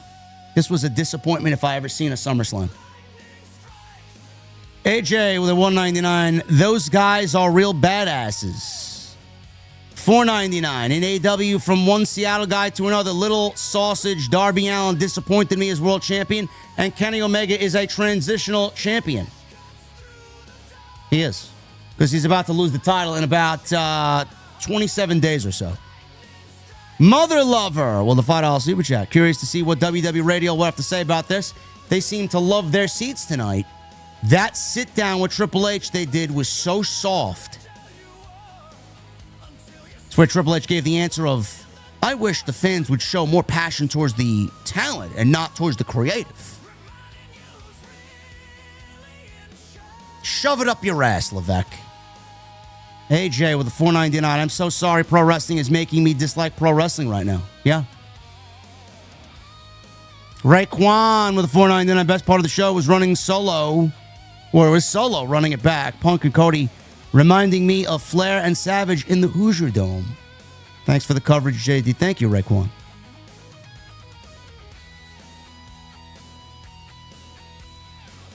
Nathan with the $4.99. Hey, JD, me personally, I would have liked if Oba and Brock got a little bit more time. It was too short for me. I agree. They should have went 20 and worked a slow-paced Hell in a Cell match with violence. But fuck me for wanting an actual Hell in a Cell match. I don't like anything, says the eFed bots. AJ with the $4.99. They are going to bury Solo Sikoa for getting over it. Just watch. He's a Nepo baby, but he's earned it.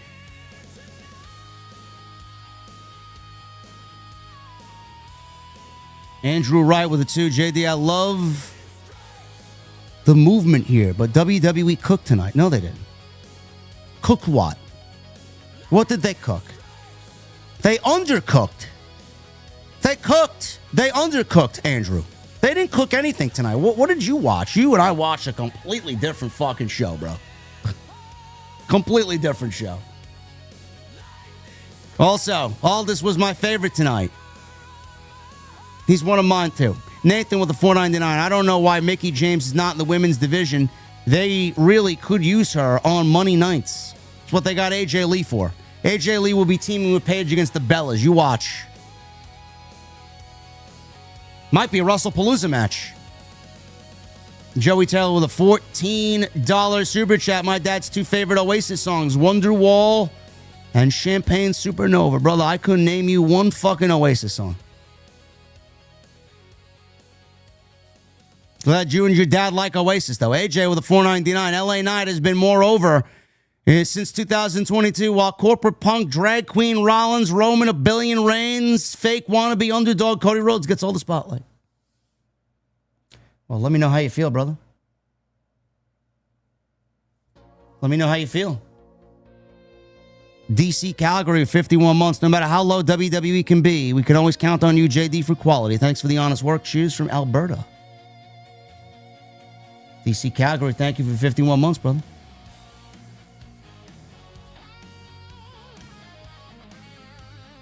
Oh, Breeze hurt? Oh, great. Great. Just take them off television. Please, just take them off television. Patriot with a $10 super chat. Triple H sends a message to talent wanting a top spot at the press conference. If they're not more over than Cody or Roman, then they won't get pushed, even though it's his job to get new talent over. What the is that what he said? He sends a message to talent wanting a top spot at the press conference. If they're not more over than Cody or Roman, then they won't get pushed. Brother, if he said that, he needs to be actively removed. He needs to be actively removed. Mid-range with a $2.99. Punk moonsault was for Cena, JD. Yeah, because you can't see him.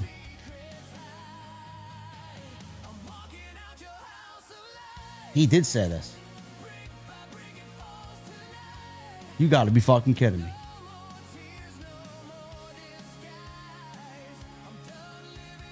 You got to be fucking kidding me. He actually said this? This man needs his termination papers effective immediately. He is in charge of getting the talent over, and they are only good as the writing itself. How is the talent going to get on the show if the fucking booker's not booking the talent for the show?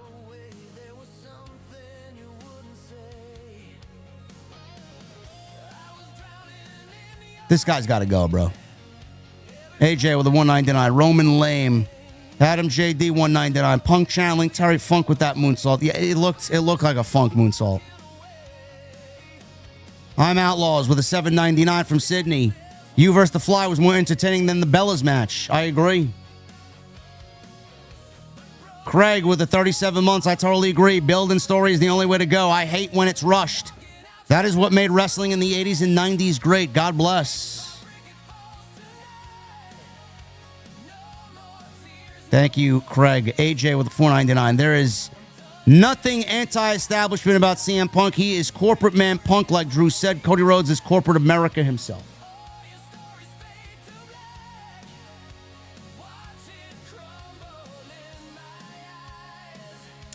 T. Queendom with the $2 super chat. How did they forget they put Street Fighter on chairs? I saw they put Street Fighter on chairs. Supposedly Punk and Cody was on the chair, the commemorative chair, and it said Street Fight. This must have been a Street Fight at some point that they fucking had these chairs made with Street Fight.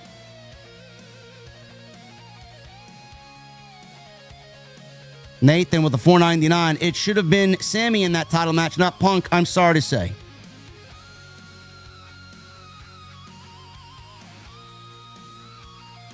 Cake with a $2 super chat. Roman keeps ducking fades. Let's talk about it. Keith Hobson with a 20. In my robot voice. This was great. Error. This was error. Tim Clemson's with a $4.99. Drew McIntyre returns to cost Roman or attack Roman after the match. I could see that. Phil Illuminati with it too. Screwball to the Red Sox would have been nice. Don Stoney with the 5. Shout out to Don Tony Wrestling Soup Spitball Meeting. And as always, RIP Kevin Castle Stoney. Thank you, brother. Joker Face with a $4.99. Triple H said that Brie Bella has a shoulder injury and had to go to the hospital. Sucks for Nikki Bella. And JD, what is your favorite Testament song? Disciples of the Watch. I got a few of them. Disciples of the Watch. Practice What You Preach. Burnt Offerings, Over the Wall. I think Over the Wall is one of the best thrash metal solos, if not the best thrash metal solo of all time. The New Order. I love the Formation of Damnation. I love the Henchman Ride. True American Hate. There's a lot of great ones, bro. Just listen to The Gathering. Fall of Sipal Dome. Legion of the Dead. DNR. 5 Days of Darkness. Brother, I'm a fucking massive Testament guy, bro. I'm a big Testament guy. Chuck Billy is one of the greatest metal vocalists of all time. I seen them live once, and they were fucking incredible. Big Testament guy. AJ Body with the $1.99. That Hell in a Cell match was PG, like PG Punk himself. Brother, I know. You get. Listen, bro, I get it. You don't like CM Punk.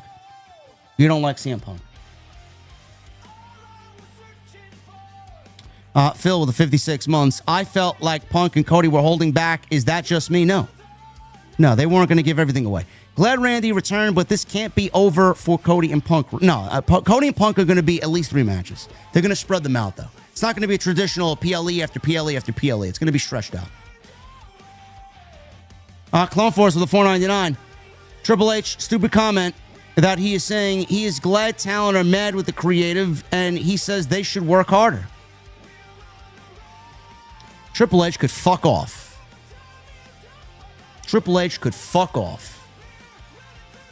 Phil with a $9.99. I didn't expect the Hell in a Cell match to be 20-minute barn burner, but they should have used the cell. Brock out Oba over as the future, which is great, but it's all about what's next now.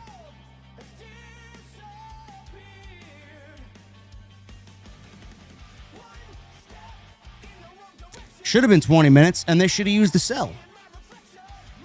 It was the fucking main event. Fast Daddy with a $4.99. Looking forward to House of Glory this Friday, brother. It's going to be a good card. Yes, it is. I got to start preparing for that this coming week. Phil with a $9.99. There is no reason why that man should be the GM after what we saw tonight. He will be, but all this absolutely proved he could still go. That man looked great. Gunther was the perfect opponent for him. I agree. Israel Torres with a $1.99. Hate Summer Scam. It's exactly what it was, Israel. Summer Scam. Keep Chaos with a $4.99. Would have been dope if McIntyre interfered in the Gunther Aldis match, setting up a nice feud between Aldis and McIntyre. I didn't see it live, only a highlight.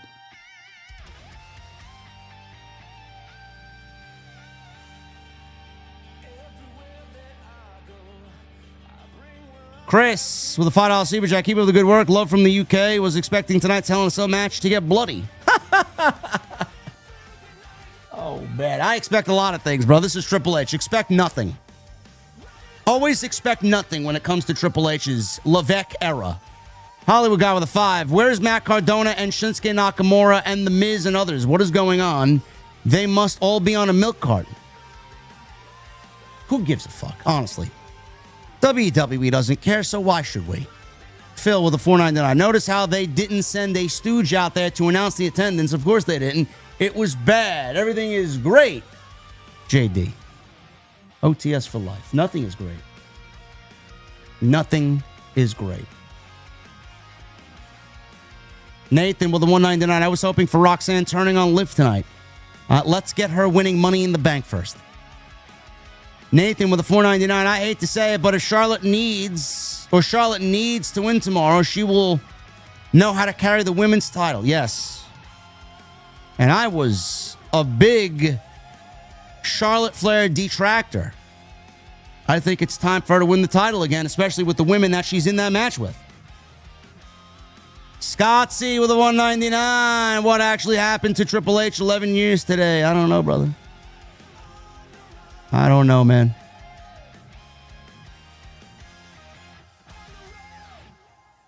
I don't know, bro.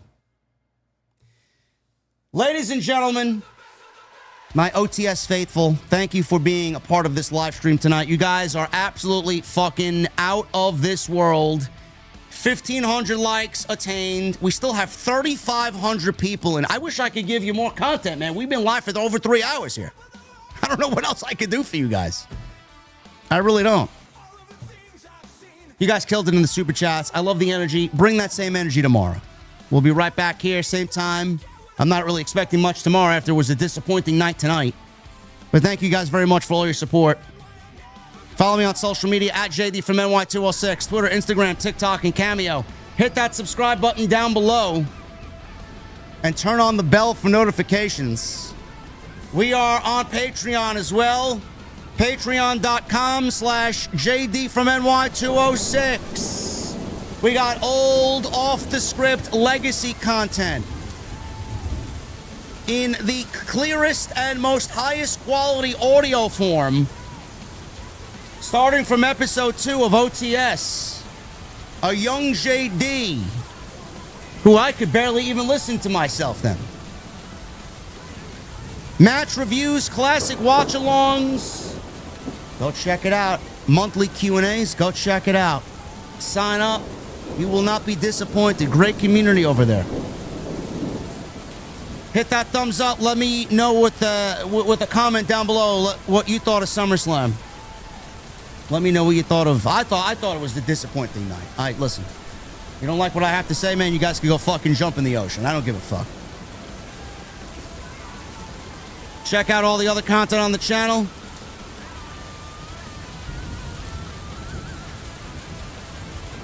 And we'll be live tomorrow night. I'm fucking tired.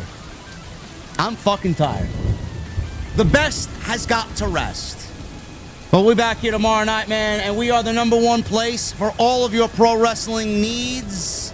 Now, after this busted open radio deal, because there is only one. And why are we #1? Because we are... They said it. They said it. I didn't. I'll see you guys later.